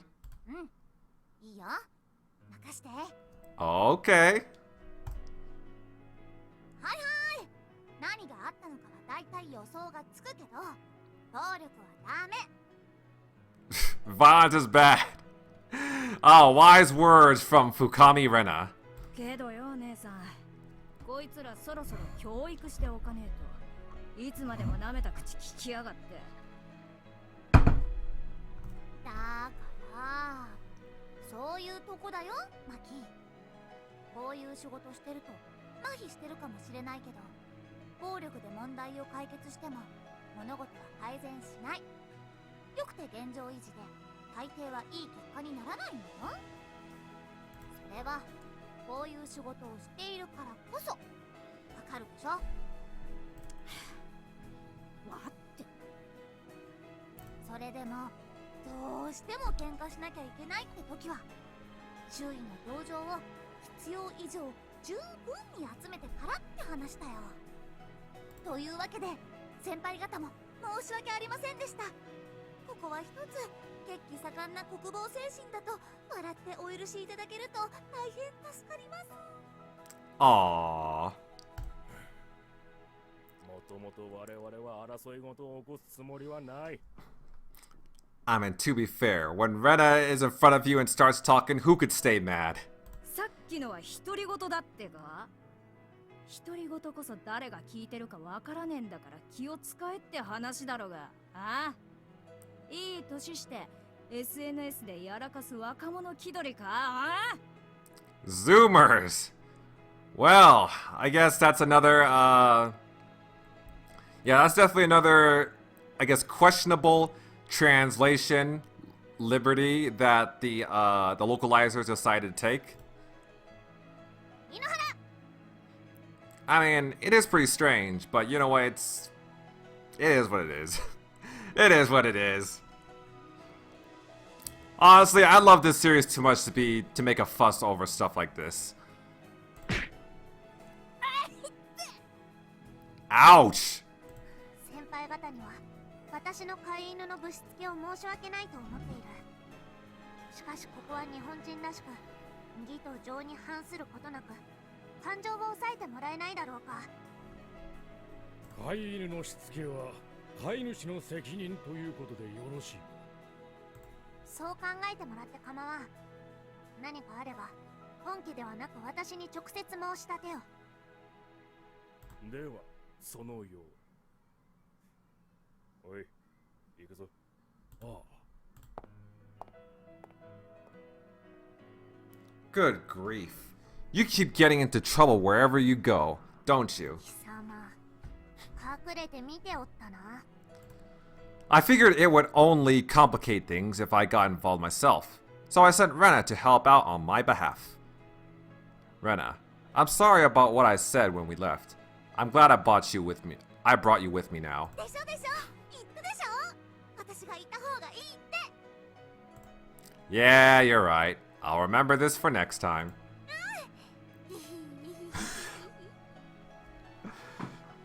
I mean, she's your guard dog after all, Haruto. This is her purpose, basically. I mean, yeah, I guess her purpose isn't to be isn't mainly to be diplomatic on your part, but still, it's like, what if you need protection from something, you know? まあとにかくいらぬ面倒をかけたな。どうだ？この後食事でも。And even if she wasn't your guard dog, you should bring her along anyways, everywhere you go anyways, because she's goddamn adorable. I'm afraid we can't. My trouble hasn't even started yet. そうか。それは何時に終わる？ I should be done by 2 p.m. at the earliest. 4 p.m. at the latest. では終わったら川越に来い。いつもの店だ。You mean that sukiyaki restaurant? 石田に本物のすき焼きを食わせてやると約束していてな。Oh yeah, his name is Ishida. So yeah, I was correct. Oh right, you bought the name Ishida from Jonah Rodriguez, for Jonah Rodriguez, didn't you? 安いのは順番待ちで時間がかかる。すぐに日本に連れ帰りたかったからな。高価な名ならすぐに用意できると言われたのだ。Expensive? How are the value of names determined? That must have cost you a fortune. 家来と友人は一生ものだ。金をかけて損をすることなどはないというのが戦国流だ。そういう金の使い方も知らんから貧するのだと心得よ。Haha, you got me. それですき焼きはどうする？ Rena, do you want to have sukiyaki? Come on, Haruto. I think you already know the answer to that question. It's something food related. That's what I figured. Alright, we'll head there later. 待っているぞ。 We'll make sure to be there. ねえマスター、誕生日でもないのにいいの？すき焼き。 You make it sound like I never feed you a proper meal unless it's your birthday. そういうわけじゃないけど、だって離れのお店でしょ？ It's okay. You've been a very good girl lately, Rena. So I guess you should consider it your reward. だってマスターってばまた変な女の子を拾ってきちゃったし、仙人としてしっかりしてるとこ見せておこうかなって。 Set a good examples for your senpai, I guess. Even though she's not necessarily here. I see, but Yamatami-kun isn't as weird as you seem to think, you know. でも普通ではないよね。体中傷だらけで自傷壁があるじゃん。 I mean, in a way, all of you girls are covered in scars. Perhaps not physical, visible scars, but some type of scars. It's a side effect of the booster drugs she takes. They make you feel like insects are crawling under your skin, and you end up wanting to stab yourself to disguise the discomfort. So, it's like meth? I'm slowly having her decrease the amount she uses, so she should stop hurting herself within about 2 weeks. And the redness in her eyes should go away too. あの子、前の所属組織を移籍させるの大変だったんでしょ? Yeah, they never compensated her properly for all the high-risk missions she went on. But when I offered to buy her, they suddenly want a fortune for her. それこそ高かったんじゃ? Like she said, friends and retainers last a lifetime. They're worth spending some money on. I'm a member of the Sengoku family too, after all. それってある程度経済的に余裕がある人のセリフだよね? Oh, to be like, it's another girl to my harem and I'm willing to spend every dollar on my harem. Or every yen. I'm not saying you should spend loads of money on your friends to buy their loyalty or anything. Just don't be stingy with them. あ、だからマスターはいつも私にいろいろ食べさせてくれたり、いろいろ買ってくれたりするんだ. Yes, but you guys aren't exactly just friends, I'm pretty sure. Yeah, that's right. Although, I'm fairly sure Taiga-san meant that the sukiyaki today would be her treat. 後でちゃんとタイガにお礼言わないとね. But first, we have to finish our business here.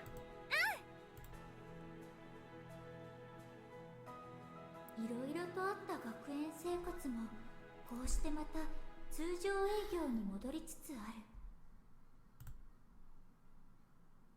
私がこの学園に初めて来た時、正直に言えば私に務まるのだろうかという不安しかなかった。それでもこうして学園に日常が戻ればほっとしているのだから、私も少しはこの学園の在り方というものに馴染んできてはいるのだろう。私もいろいろと経験を重ね、多少のことでは驚かなくなってきたという自覚もある。 You've learned a lot, Arisaka. 自覚はあるのだけれども、いつだって私の常識の範疇を超えてくるのがこの学園なのだ。有坂先生、いらっしゃいますか？はい、どうぞ。失礼します。どうなされました？何か慌てているご様子ですが。いません。Who? 誰がです？ Sengoku? 学園長です。ロッカーの中やデスクの下を確認しても？ Really? それは構いませんが、いませんよ。というか、いなくなったんですか？つい先ほど不穏な情報を耳にしまして、その真偽を確かめるべく学園長を探しているのですが、どこにも姿が見えないのです。Unsettling piece of information. 不穏な情報ですか？それは。いえ、まだ不確定な情報なので迂闊に広めるわけにもいきません。とにかく学園長を見かけたら私の一報を。But I wanna know. はい。それと万が一学園長が不審なものを抱えていたとしても、見て見ぬふりをしてください。あなたも大人ならばそれなりの器用さで対応をしてください。So, what kind of suspicious objects are we talking about? はい。では私はこれで失礼します。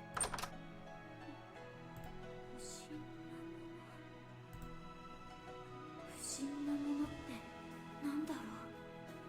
それすらも詮索してはいけないようなものだろう。一体 Yeah. 何が起きている？ Yeah, I'm mad curious. 学園長は何の用事もなくふらふらと出歩くような方ではないし、出かけるときはスケジュールを野上先生に伝えているはず。しかしその野上先生が把握していない状況で行方が知れないとなると、それだけでも事件なのでは？学園長がいそうな場所となると、常時であれば当然学園長室にいる。それ以外となると、あとは保健室とか。学園長は伊達に白衣を着ているわけではなく、ああ見えて学園長兼保健医でもある。 Yeah, we all knew that. 野上先生、保健室は確認したんでしょうか？余計なおせっかいかもとは思いつつ、私は一応念のため保健室に足を向けた。この学園には保健室が2つある。一つは学園内で発生した怪我や病気に対応する軽保健室と、もう一つは学園内の重事故や学園外での任務で重度負傷した学生を治療するための重保健室。 So I'm guessing the light infirmary is like those smaller type of infirmaries you see in like schools and like anime and stuff. And I'm guessing like the heavy infirmary, that's most likely like more of a hospital. More resembling a hospital. 私は本校舎1階にある軽保健室に向かった。 I'm sure that's obvious, but like, I don't know. Just thought I'd talk about that, I guess. 失礼します。相変わらずタバコ臭い。 She hasn't quit smoking? 消毒薬臭いのならまだわかるけれど、タバコ臭い保健室って。 Or is it just like smell that's still lingering, considering the fact that she's been smoking in that room for so long? ああ、何？怪我？病 Jaja? What are you doing here? そうだった。今日から新しい保健の先生が来るんだった。 Jaja's a nurse? Why isn't... She's a nurse? Why a nurse? Like, isn't her specialty computers? Like, shouldn't she be like the school's IT specialist or something? はじめまして。A組担任の有坂です。知ってるわよ。職員名簿は見て記憶したし。 Wait, that's a cigarette in her mouth. So she's smoking now? 私は佐々木梢。 Yes, that's one of your names at least. 久しぶりに本名を名乗ったからなんか変な感じ。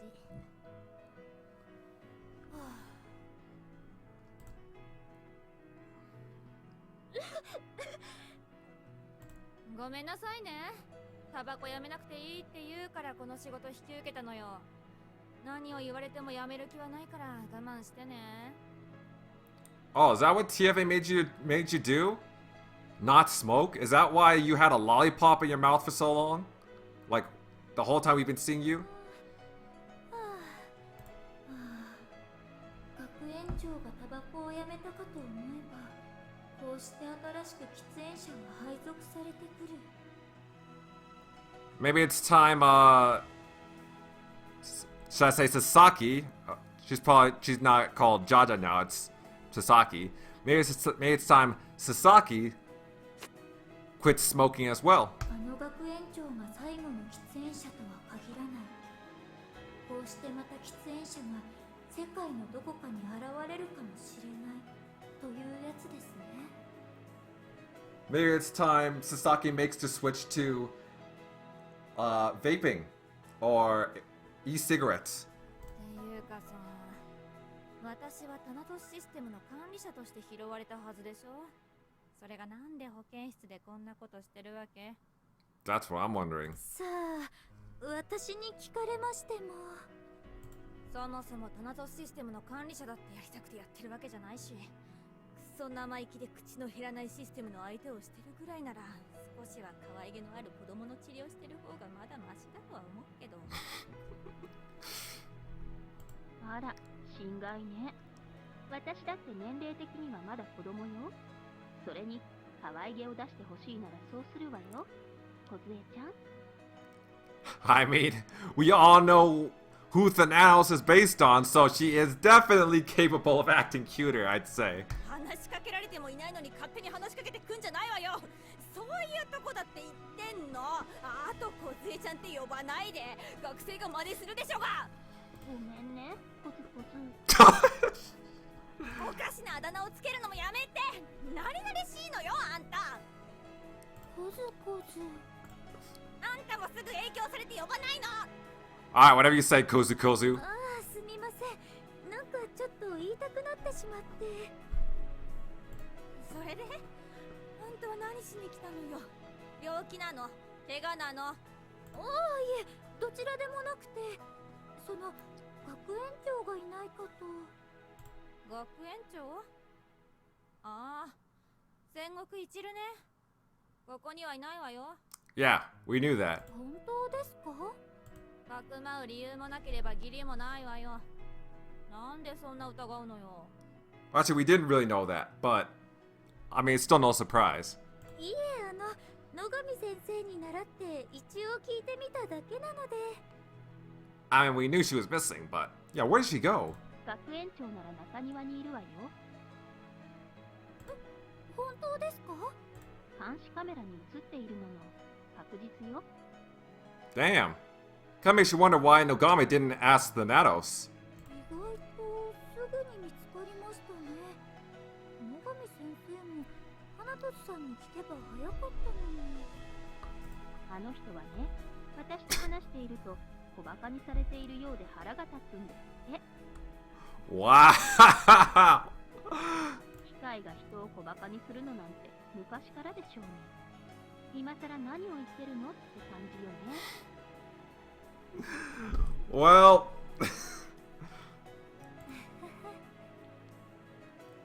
Well, I'm sorry to say it, Danaus, but you brought it upon yourself. ちなみにね、この子が人を小馬鹿にしているように感じるのは、表情や身振り手振りがない分、表現の幅に欠けた会話するからよ。文字媒体でコミュニケーションする SNS で誤解が生じやすいのと同じ仕組みって言えばわかりやすい？丁寧な解説をありがとう。それって皮肉？ね、すべては受け取る側の性格次第ってことよ。はい、私はその学園長に会いに行きますので失礼します。なんだかまた癖の強い人が増えた気がする。Welcome to Mihama Academy. Enjoy your stay. 佐々木先生か。あの人もまた何らかの事情があって美浜学園に来たのかな。まああまり深く詮索するのはやめておこう。今はまず学園長だ。学園長、戦国先生いらっしゃいますか？美浜学園が誇る中庭のバラ園。そのバラの木々を避けるようにして学園長は現れた。なんだね、有坂くん。何か用かね。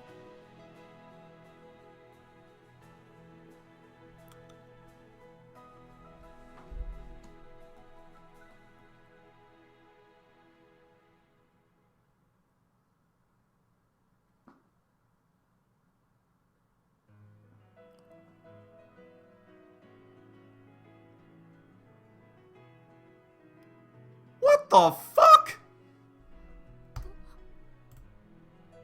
野上先生は学園長が不審なものを抱えていたとしても見て見ぬふりをしてくださいと言っていた。 This is the suspicious object she's talking about?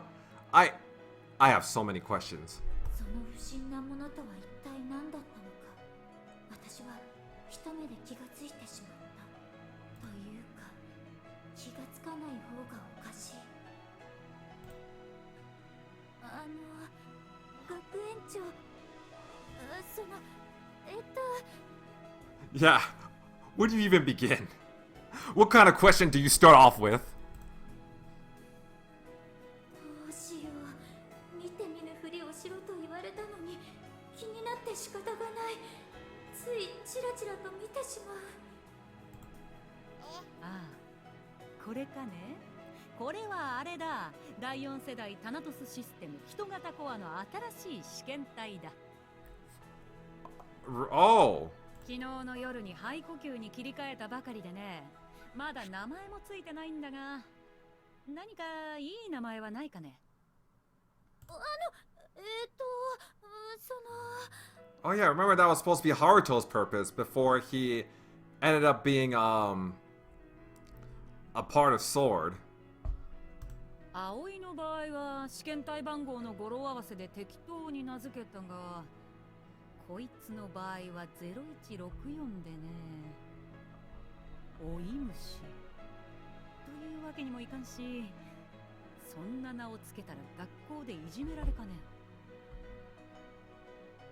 0164だと、そうですね。強引に当てるとアイリスと読めないこともないですね。Iris? Spelled IRYS? I don't know. I think that name is copyrighted.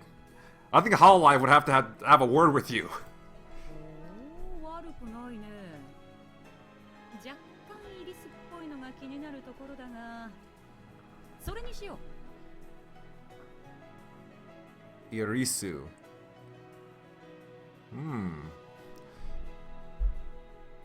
Now, where have I heard that name before? そんな簡単に決めちゃっていいんですか？開発者ってのはそんなもんだ。機能に興味はあっても名前に興味はないんだよ。そんな、名前は大事ですよ。生まれてきた命に最初に与えるギフトなんです。なるほど。君はあんな戦場を経験しても変わらないのだね。名前とは人が最初に触れる平等なんですよ。平等ね。そこまで言うのなら有坂くん、これは君が面倒を見たまえ。ほーら、名前をつけてくれたママでちゅよ。ママ。いや、実のところね、これを押し付ける相手を探していたんだ。君は実にいいタイミングで来てくれた。これはもはや運命と言っても過言ではないね。Of course. Despite being a MILF herself, Sengoku isn't exactly mother material. So, of course, she would have seen an opportunity to hand the child off so she wouldn't have to take care of it anymore. そんな困ります。遅かったか。 Quite honestly, I think Arisaka would be great mother material. 野上先生。だから見て見ぬふりをしろと言ったのに。では、そういうことでよろしく頼むよ。私は研究の続きがあるのでね。ああ、これは明確な育児放棄です。とはいえ、児相に連絡するわけにもいきませんし。どうしましょう。そう。I guess y'all are stuck with it. さあって。いつものことだと諦めてくださいとしか。そんな、あまりにも無責任じゃないですか。 Poor Arisaka, as if she didn't have enough kids to deal with. そう思うのでしたら、有坂先生がしっかりしてください。どうして私が。ご存知なかったのですか？人は決して平等ではないということ。Sad but true. では、私も仕事がありますので。私だって仕事が。今日は休校なのでしょう？赤ん坊のことでわからないことがあったら、私に聞かずにネットで調べてください。Thanks for the advice, Nogami. 人は平等なんかじゃない。それはいつの時代でもどこの国へ行っても変わらない。時代とともに常識が移り変わっても、バカと笑われながら抗い続けても不平等はなくならない。それでもその不平等な立場を限りなく平等にするのが教育というものだと私は思う。とりあえずどうしましょうかね。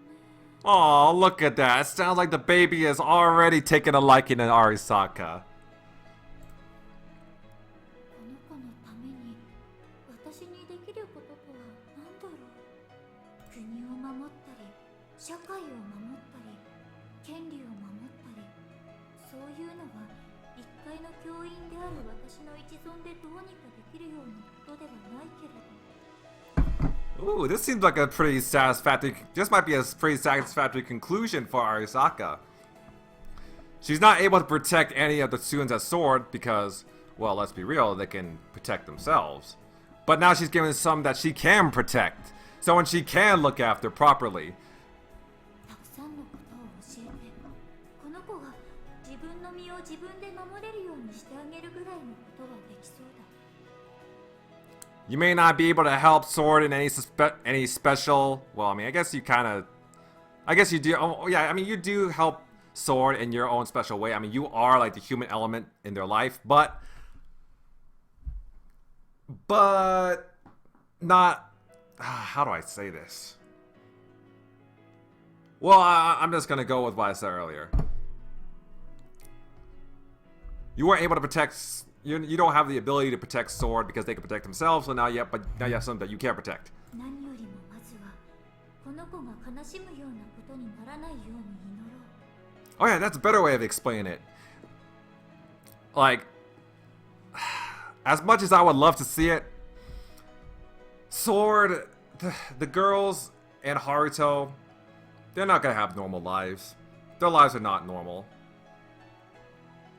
And they may not, even after they graduate, like even if after they get out of Mihama Academy, I don't know if they're gonna have that kind of happy ending that they wanted. But I mean, that's kind of what Arisaka, I mean, that's one of the guilts that she felt throughout the series. That's one of the things that really brought her down. That the students at Mihama Sword, like no matter how much she cares about them, like at the end of the day, she cannot give them a happier, better life. That's not within her power. She doesn't have the power to do that. But when it comes to this baby, Iris, she has the power to do that. She has the power to be a big part of Iris's life. Give that child the normal sort of life that she couldn't give her students, that she couldn't help her students achieve. If that's how they're gonna conclude with Arisaka's character, then honestly, I'm not too mad about that. I'm not mad at all. That's a pretty good conclusion for Arisaka's character.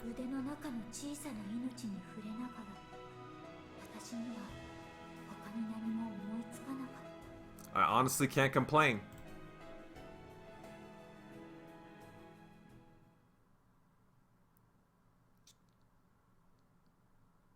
Is that it? Credits?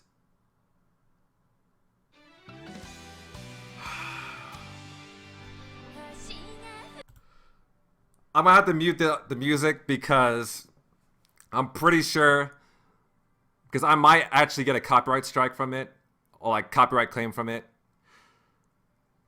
But yeah, fuck. I think this is it, guys. I guess that's the end of Grisaia. Phantom Trigger.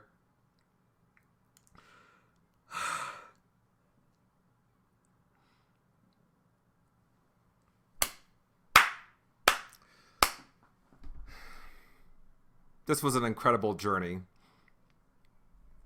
No, I can't say that just yet. No, okay. First of all, let me just say what my thoughts are about Volume 8 first, and then I'll skip to my thoughts about the series, the Grisaia Fan Trigger series as a whole. Oh yeah, so overall, my thoughts of Volume 8. Honestly, I think this was a pretty good conclusion to the series. I mean, it's not the happy. They didn't get I don't think any of the characters really got like a happy type of ending. Like, I don't think they're still like, they're not able to lead normal lives. We didn't see them able to lead normal lives. We didn't see any of them get married or anything like that. Although I would really love to see them get married of some sort. But I think it was still a pretty good conclusion. We get to see our characters one last time doing the things that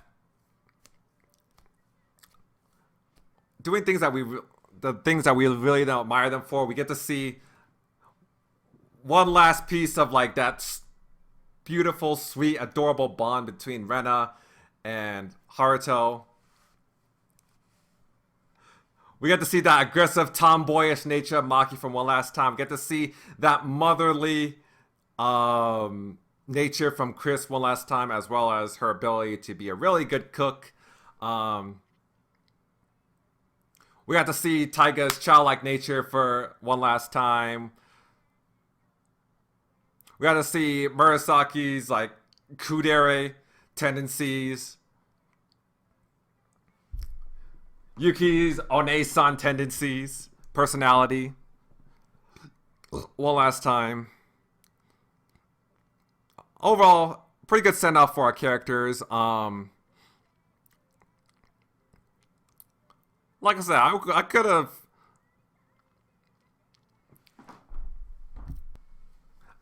Well, I mean, I would have liked to see at least, like... I know it's too much to ask for. But I would like to see, like, I don't know, Haruto and Rena, like, get into a romantic relationship or something. Like, I know that's not possible, like, at all. But still, like, they have just such great chemistry. I would love to see them, like, be romantically involved. I can't help it, okay? I like me my romance.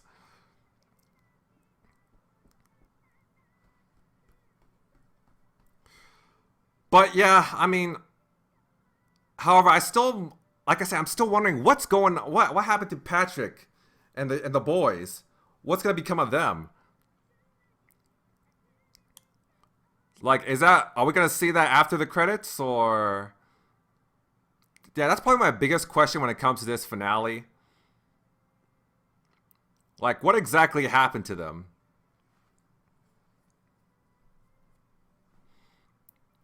Also, was the explosion of the dam, did that really have any dire consequences? Well, I guess they can help wash away all the evidence.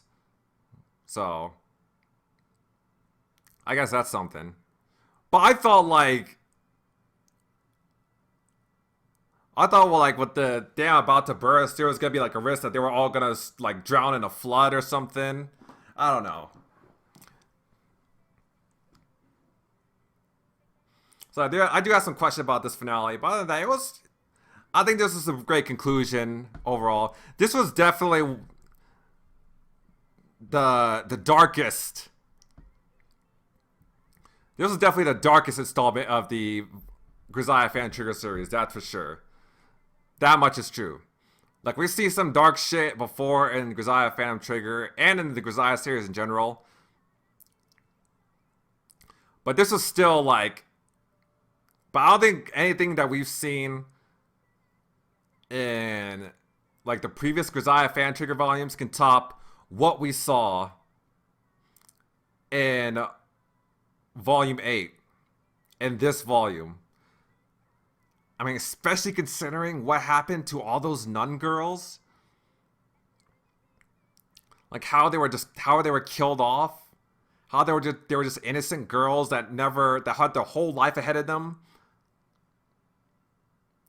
That never got the happiness they deserved. It's really tragic. Thank you for playing until the end, and thanks for everybody's help with the production. No! Thank you, Frontwing! Thank you for making such a great fucking story. Oh, man.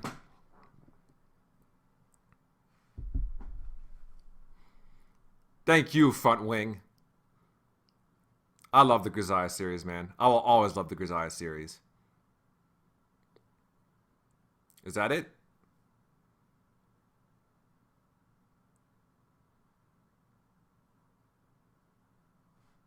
Oh, yeah. There's more.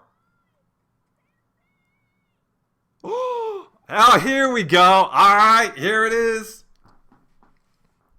Here we get to see what happened to the kids. And wait, Amber? That's his name? He got a proper name now? Wait, Sensei? Patrick? Oh, we got a new, looks like we got a new track too. Scorched Soil and Budding Life.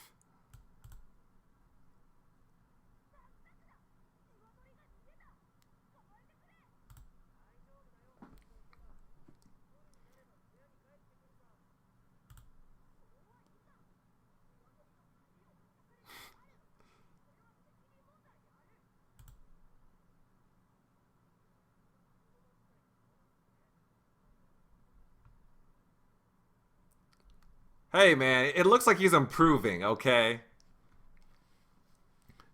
It's much better than the last time we saw him. Oh, yeah, music. Sorry, y'all, I forgot to turn the music back on for a moment.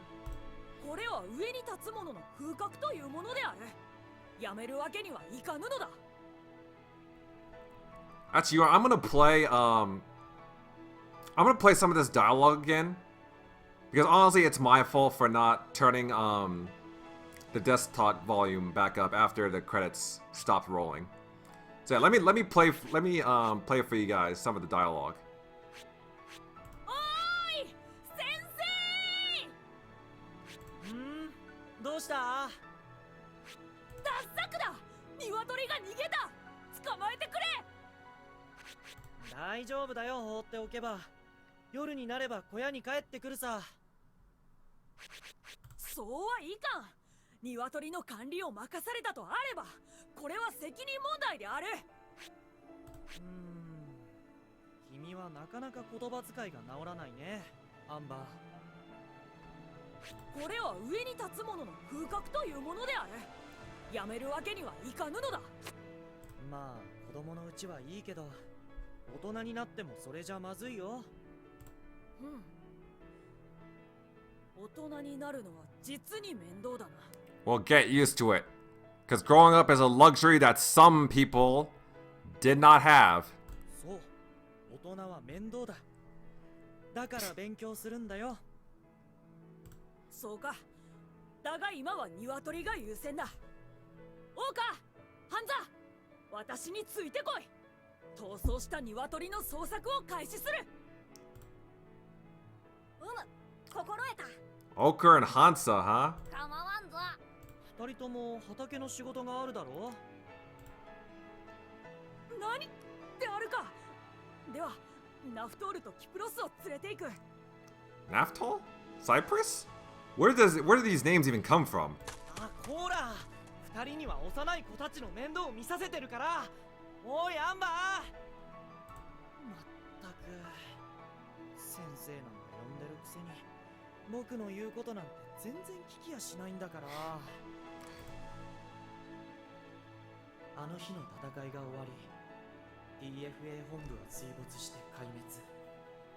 政府の軍人たちもその後2週間ほどで全てが引き上げていった。 Oh, wow.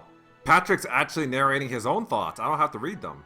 Like I said, I don't mind reading, but it's still kind of a surprise. いろいろなものを壊し、いろいろなものを奪っていったあの争いも、今は焼け焦げた大地を残して静かな森の姿を取り戻しつつあっ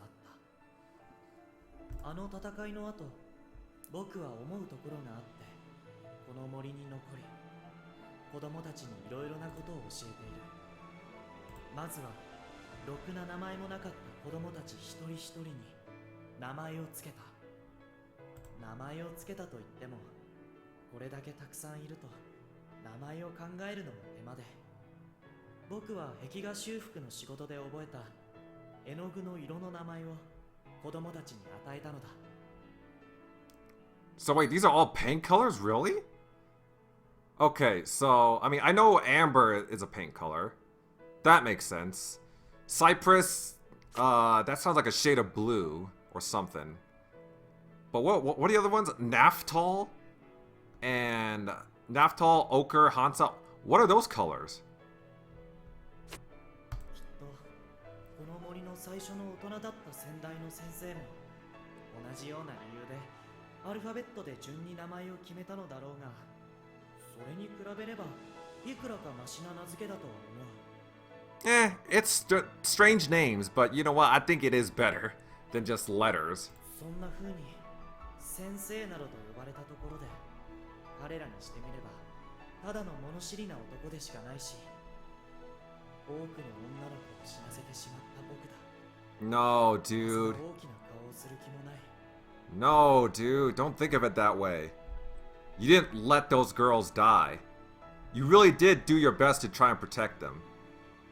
Don't think of it like that. I'm sure the girls wouldn't think of it like that.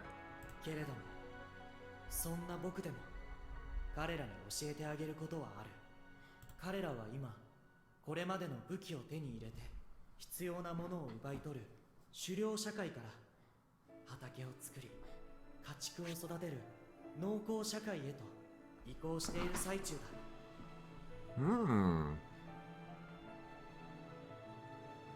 きっかけは政府の兵隊が残していった鶏だった。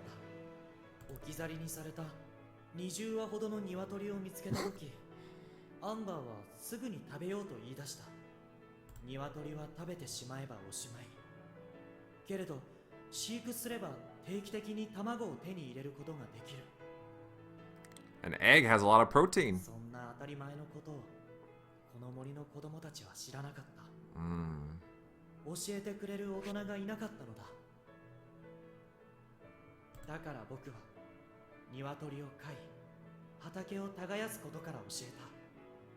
そうすれば奪わなくても生きていけるということを教える必要があった。 Damn. 自分たちの手で育てるという知識の前に自動小銃を手にしてしまった子供たちに育てることの大切さを教えるのは本当に大変で、そのことを理解してもらえているとは未だに思えない。 Damn. This is a great conclusion for Patrick. Like, even though he wasn't able to save any of the girls and give them normal lives and help them get, like, a normal life, he's definitely doing everything that he can to give these boys a normal life. He's definitely been given a second chance, you could say. In fact, one can say, I mean, if you're the religious type, one can say that God basically gave him a second chance. He basically gave him, like, a shot at redemption. To be the guardian that he could be and that he wanted to be. けれど、まずはそこから教えなければ次にはいけない。強力な武器で奪うだけではいけない。自分たちの手で作物を育てる農耕社会を経て、いずれは工業社会を学ぶ必要がある。一歩でもこの森を出れば、この森の常識は通じない。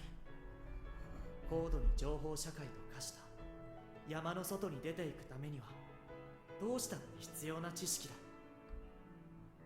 Yeah, you got a lot of stuff to teach him, my boy. そう、この山に残った僕の小さな目標はこの森に取り残された子供たち全員を卒業させ、山の外の社会へ送り出すことだ。 Damn.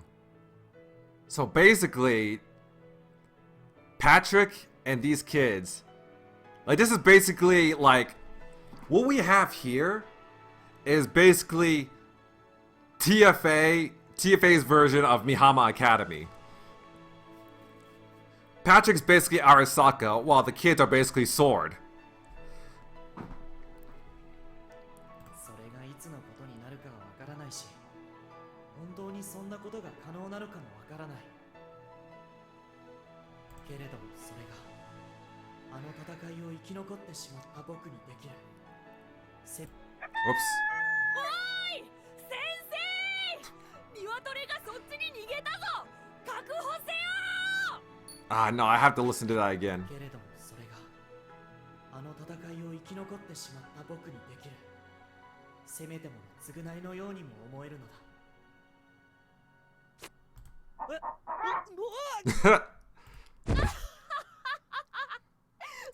生は腰抜けだな。確かに僕は腰抜けだ。この小さな森で僕にできることなんてたかが知れているだろう。けれどきっとこれは僕にしかできない仕事なんだと思えば、不思議な決意のようなものがみなぎってきた。木漏れ日を見上げ、両手を広げて息をすれば、焼け焦げた戦場の匂いが未だに鼻の奥をつく。その度に僕はもう誰かが悲しい思いをしなくて済みますようにと祈りながら、ただ静かに託涙するのだった。 That's beautiful. Those are some, man, it's some great mementos right here. You got Natalie's bunny. You got the helmet. You got the helmet that saved you from death.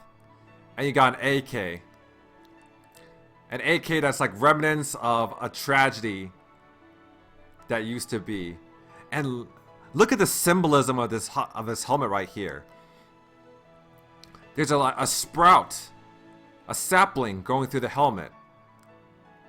It's basically saying it's like life blooming from, I guess, tragedy.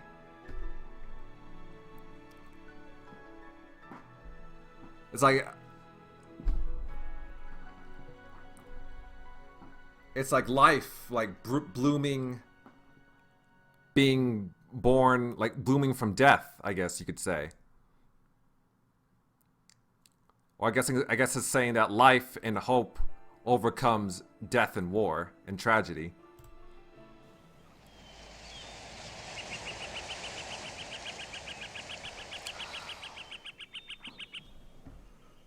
Beautiful. Fine. God, it's over. I can't believe it.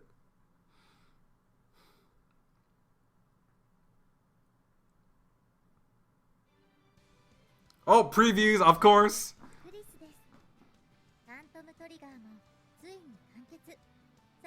No, thank you.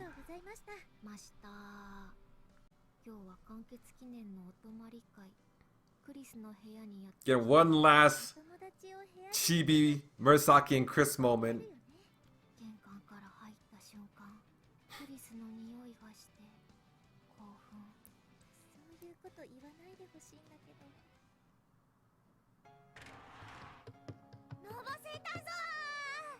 What the hell? Why is she naked?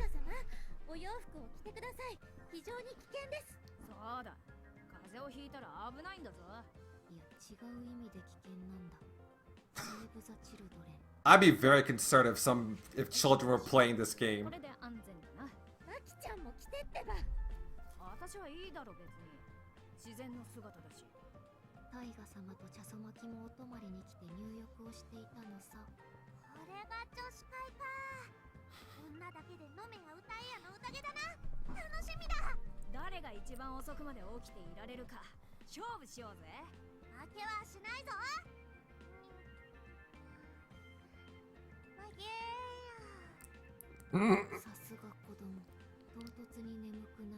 Yep.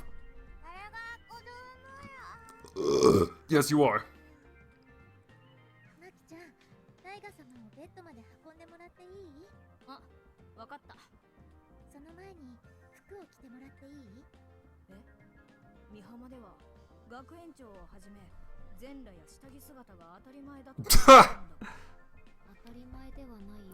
Occasionally.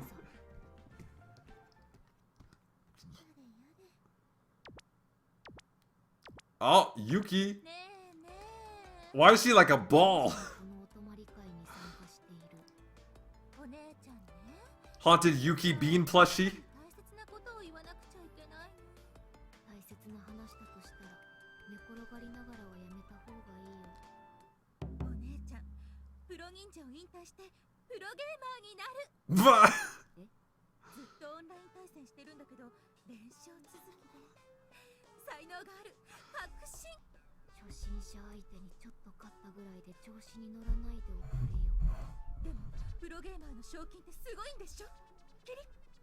Oh my god. Damn. Yuki as an esports player, I definitely watched that. Oh my god, they're actually playing? Wait, Chris actually knows how to play video games? Oh, well there goes her esports streams. Fatality!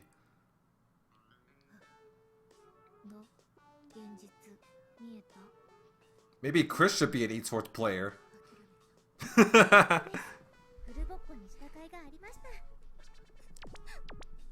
Aw, way to crush Yuki's dreams just like that.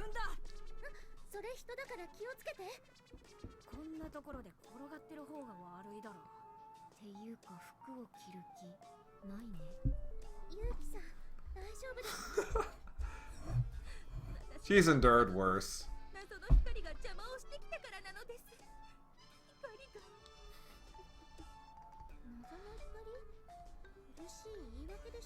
She's high on that copium.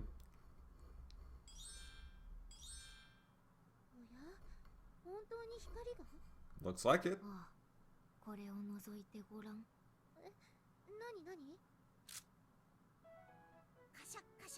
What the hell? 二人はあそこに。スナイパーなりのソーシャルディスタンスだってさ。カシャカシャカシャ。 Social distance. 信号を解読しないと。何々？俺のご飯ありますか？人の部屋に遊びに来てずっと漫画読んでるタイプの子だったか。返事しなくちゃ。 What is this like Morse code type shit? Don't they have text messaging? 5巻はないけど4巻がもう1冊あるとのことです。間違って同じの2冊買っちゃうのあるあるだけど。しかしなぜ私たちだけ外なのでありますか？仕方ないでしょ。部屋にあれ以上入ったら密になっちゃう。 The 3 C's? 激しい戦いを生き抜いたというのにひどい扱いであります。いいのよ。ほら空を見てごらんなさい。この星空、これは私たちが守った平和の星空なのよ。いいこと言おうとしてるでありますか？そうよ。もうちょっと心にしみる言葉が欲しいであります。見てごらんなさい。 That seemed pretty meaningful to me. Ah! マキ殿でありますね。バカは風邪ひかない。まさにあれのことよ。何してるの？炎上しそうな。 Maybe that's why I don't catch colds too often.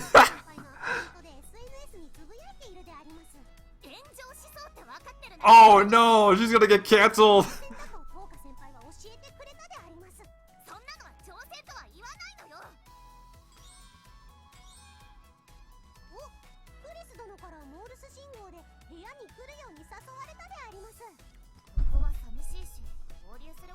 Toka versus Twitter. Now that'll be an interesting battle.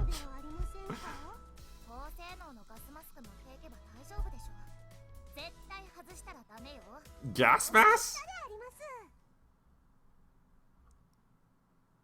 あの二人も来るって。それは何よりだね。ねえねえ、これ着方合ってる？お、随分と可愛い。 Man, this is some bullshit, man. I want to see regular Rena in a dog pajamas. Not, I mean, Chibi Rena's cute too, but I want regular Rena. I want to see. God, I can only imagine how that would look in a regular model. 定番のパーティーゲームって言ったらなんだろう。やっぱり王様ゲームかな。ああ、当国のお姫様を拉致して誰が一番高額な身代金を王様から奪えるかってやつ。それかモッツァレラチーズゲームも。ああ、プラスチック爆弾をモッツァレラチーズのように。 What kind of games are you thinking of? 送り届けるやつ。あるいはタケノコニョッキゲームとか。ああ、某国の王様を顔だけ出して土に埋めてタケノコに見立てるやつ。ちょいちょい、私が知ってるゲームと違うんですけど。あとどこの国の王様か存じ上げませんが。Right. やってばかりなんですけど。あれ？違った？私が知ってるのはそういうやつなんだけどな。Maybe. 山手線ゲームもあるよね。山手線で移動している某国の王様を襲撃する。もう王様のこと許してあげて。 That poor unknown king. 王様は電車では移動しないと思いますよ。そっか。まあ、何しろパーティー楽しみだね。クリス、ご飯できてる？ええ、もちろんですよ。たくさん作ってありますからね。レナらしいね。さて。 I never want her to change. お別れの時間となり。 No, I'm not ready for you guys to say goodbye. 確かに。というわけで。 No, they're. 次回は。 Wait.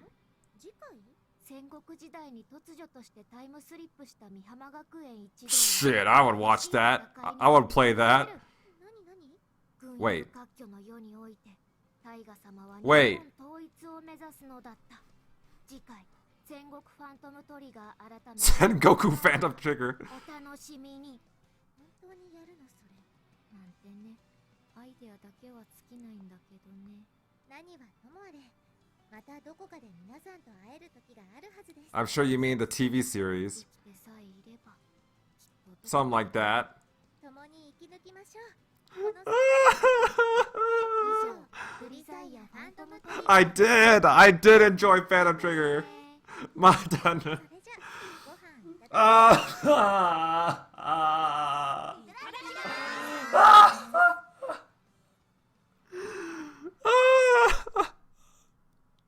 No, I'm not done with my thoughts on just this novel yet. Oh my god. I'm not done with this thoughts on volume 8 yet. Okay. I'm gonna get through this. Okay. So as I was saying before the credits ended, so yeah, this was definitely one of the darkest so far for multiple reasons. It was also one of the longest. I'm not sure, I feel like it was longer than volume 8 considering like all of my playthroughs have been like an hour. Yeah, like about an hour and 30 minutes long. And there was like 16 of these videos, including this one. In fact, this one has gone about 2 hours long. It's over 2 hours long. Might be close to 3. But that's necessary because, you know, the ending did take longer than I expected. Also, of course, I have to give my thoughts of this volume and this series out of the way as well, and that's going to take some time, so bear with me. If you're still watching to this point, bear with me. But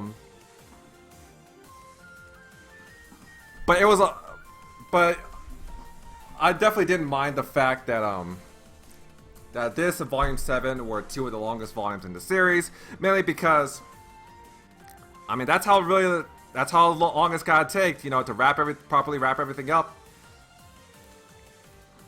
It did, once again, it did a great job wrapping everything up. There was also quite a bit of action scenes as well. It was so nice, the action scenes we got with, you know, especially all those scenes with Haruto, as well as the fights with Rena, like Rena versus Kuroe, Murasaki and Yuki versus Homura, Maki versus Kyla. All those brutal fights that we got. They were definitely great to watch and read, and honestly, I can't wait to see how they look once the Grisaia Phantom Trigger TV anime comes out. But yeah, also I want to talk about like Patrick and all the other TFA characters. I'll be honest, like I cannot believe that I still can't believe I care as much for those characters. Like, because as you guys just saw, like a few minutes ago, well, like several minutes ago, I should say, like I really wanted to know what happened to Patrick and those kids. And I guess like one of the reasons is because, like, you know, the fate of the future of Patrick and those kids, like I didn't want it to end like abruptly. I didn't want the conclusion of their characters to end abruptly. Okay, I guess it does come to something as simple as that, but I think it's also because like this, I honestly did not expect to care for these characters as much as I did. Like, I think I said this before, like when I first saw these characters, I thought, ugh, why are we focused on these characters? Why did the volume start off with these characters? I don't think I'm gonna care about these characters. I would easily sacrifice them if it meant the well-being of the other main characters. So yeah, I definitely didn't expect to care about these characters as much as I did. I thought they were just gonna be throwaway characters. But honestly, like, I think they did a really good job with these characters. Like, they were only here for like one volume. And yeah, I really do feel like they were a great addition to the cast. Like, I really do appreciate how Frontwing shows us both sides of the war. Like both the Surf and Sur side and the TFA side. And I'll be honest, and I still don't think like Patrick isn't gonna be like one of my favorite characters in the series. Hell, he's not even gonna be in my top 10, I'm pretty sure. But I still ended up really liking him as a character. Especially his relationship with the boys. Like how he ended up being like such a positive influence in their lives. That was really, really nice to see, honestly. And it was really nice to see, like, even though what happened to those girls was brutal. I will say that if you were like me who thought like the kids under TFA's care deserved better, then this was definitely a welcome surprise, like how the boys were treated. It was really nice to see that at least some kids from TFA end up having happy lives, end up having a positive influence in their life. It's really nice to see that not all the kids under TFA's care will die like a horrific death. So yeah, if you're like me who was easily disturbed and sad about those nun girls, I think what happened, like what they did with those kids in the forest, that was really great to see. But yeah, other than that, there was just a lot to like about Volume 8 in general. Overall, great conclusion to the series. It doesn't have like, I wouldn't say it's a perfect way to end the series.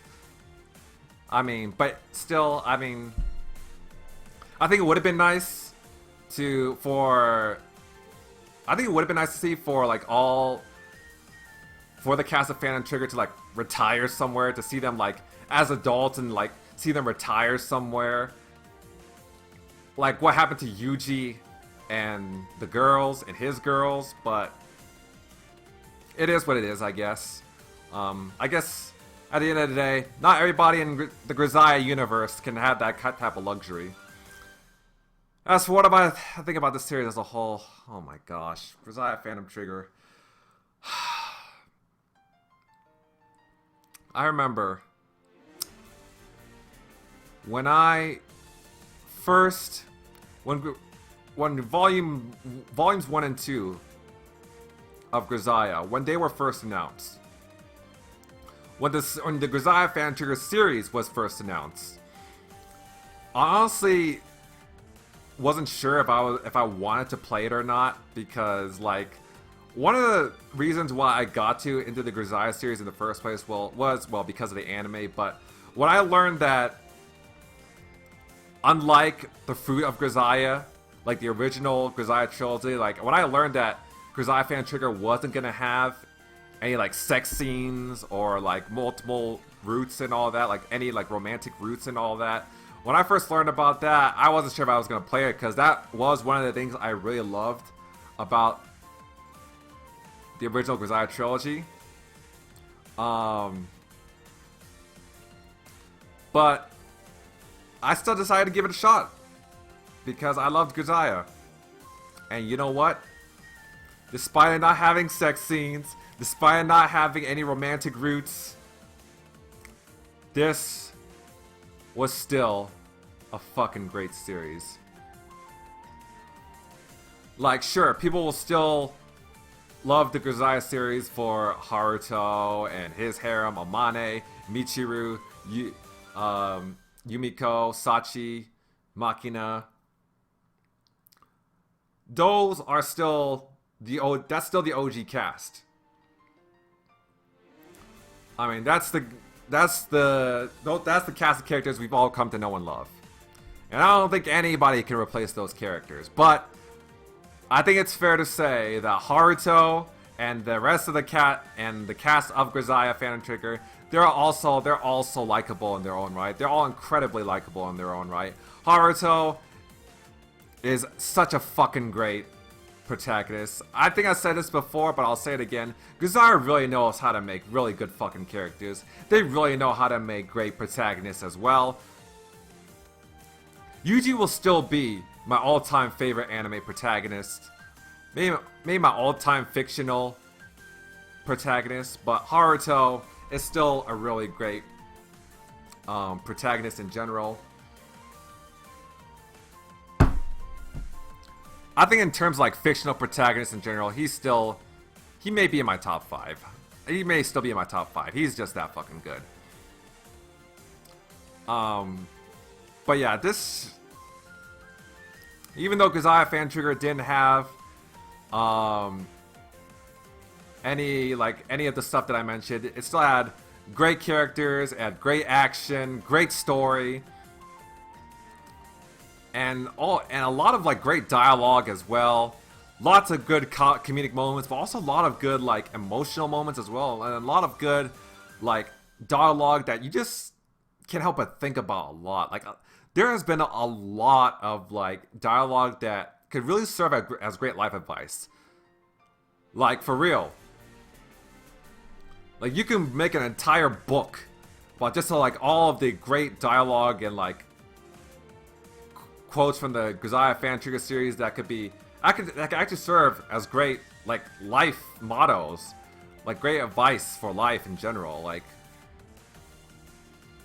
that's one of the many things I love about Grisaia fan trigger is the dialogue. It has some really great fucking dialogue. But yeah, honestly, it's been a real fucking pleasure playing this game. I played Volume 1 back in my old channel, and I played Volume. For those of you who don't know, like for those of you who haven't seen my Volumes 1 through 4 playthroughs, yes, I did play Volumes 1 through 4, but back in my old channel before I got terminated. As for why I got terminated, well, that's a really old story, and honestly, I've explained it many times before what happened to my old channel, so I don't feel like reiterating it again in this video. If you guys want to know what happened to my old channel, like, you can leave a comment down below or something.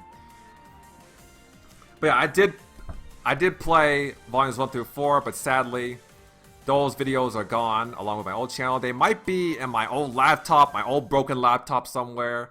I might need to find some way to retrieve. Retrieve those files. Honestly, I don't even know where they'll. Like, they might be my old broken laptop, but as of right now, I don't know where those videos are. I really wish I can. Believe me, I wish I could re-upload those videos so that I can make the playthrough series complete, truly complete. But honestly, I don't know if that's gonna happen. Sadly, which is a shame. But yeah, this was oh my god, when did Volume 1 come out? 2016, 2017. So it's been like about what, a 5-6 year journey? Holy shit. Either way, it was an incredible journey. I've laughed a lot. There were a lot of great moments that I've laughed a lot. I got hyped a lot. I got emotional a lot. It's been such an incredible journey. And I'm gonna miss it. I'm gonna miss Grisaia Phantom Trigger. Although I might play it again before. Although I have thought about playing it again before the TV series came out, just so I can jog my memory. Yeah, maybe. Yeah, I'll definitely consider it. Also, one thing I want to point out. In that Chibi moment, in that Chibi skit, like after the credits, I thought they were teasing like the new VN that's coming out from the Grisaia staff. It's not, as far as I know, it has nothing to do with Grisaia Fan Trigger. It's just like a VN made by the Grisaia staff. Apparently it's called like Hatsumira or something. It's coming out like this April. So yeah, apparently it's about like this World War II, Japanese World War II pilot that accidentally flew into like another world or something. It seemed like an isekai series, like an isekai story. So honestly, I'm not sure if I'm gonna be playing that, but I mean, if you guys want me to play it, leave your suggestions down in the comment section down below. Let me know in the comment section down below. But we'll see.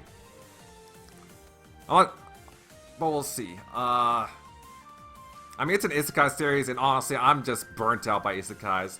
There's just so much isekais out there. Like, I'm definitely not some isekai fanatic. I mean, the premise sounds unique, but it just, I don't know. It just seems like another isekai series. But if you guys, like I said, if you guys want me to play it, let me know in the comment section down below. But yeah, going back to Grisaia, honestly, like I said, I'm gonna miss Grisaia fan trigger. I don't know if this is gonna be like the end of the Grisaia series in general. I don't know if there's gonna be like more Grisaia installments, more Grisaia VNs. I don't know if Frontwing's gonna produce more Grisaia VNs. I would love that they would produce more Grisaia VNs, but I don't know. Well, I guess we're just gonna have to wait and see, I guess. I mean, that's ultimately up to Frontwing, not me. But yeah, since this is the end of my Grisaia fan trigger playthroughs, if there's like another VN series or another game that you would love to see me play, leave it down in the comment section down below. But yeah, before I end this video off, thank you, Grisaia. Thank you so much. Thank you for giving me such a wonderful fucking story. Thank you guys for watching. Have a great day. Subscribe to my channel. Follow me on Twitter. Support my Patreon. Links in the description down below. And I will see you guys next time.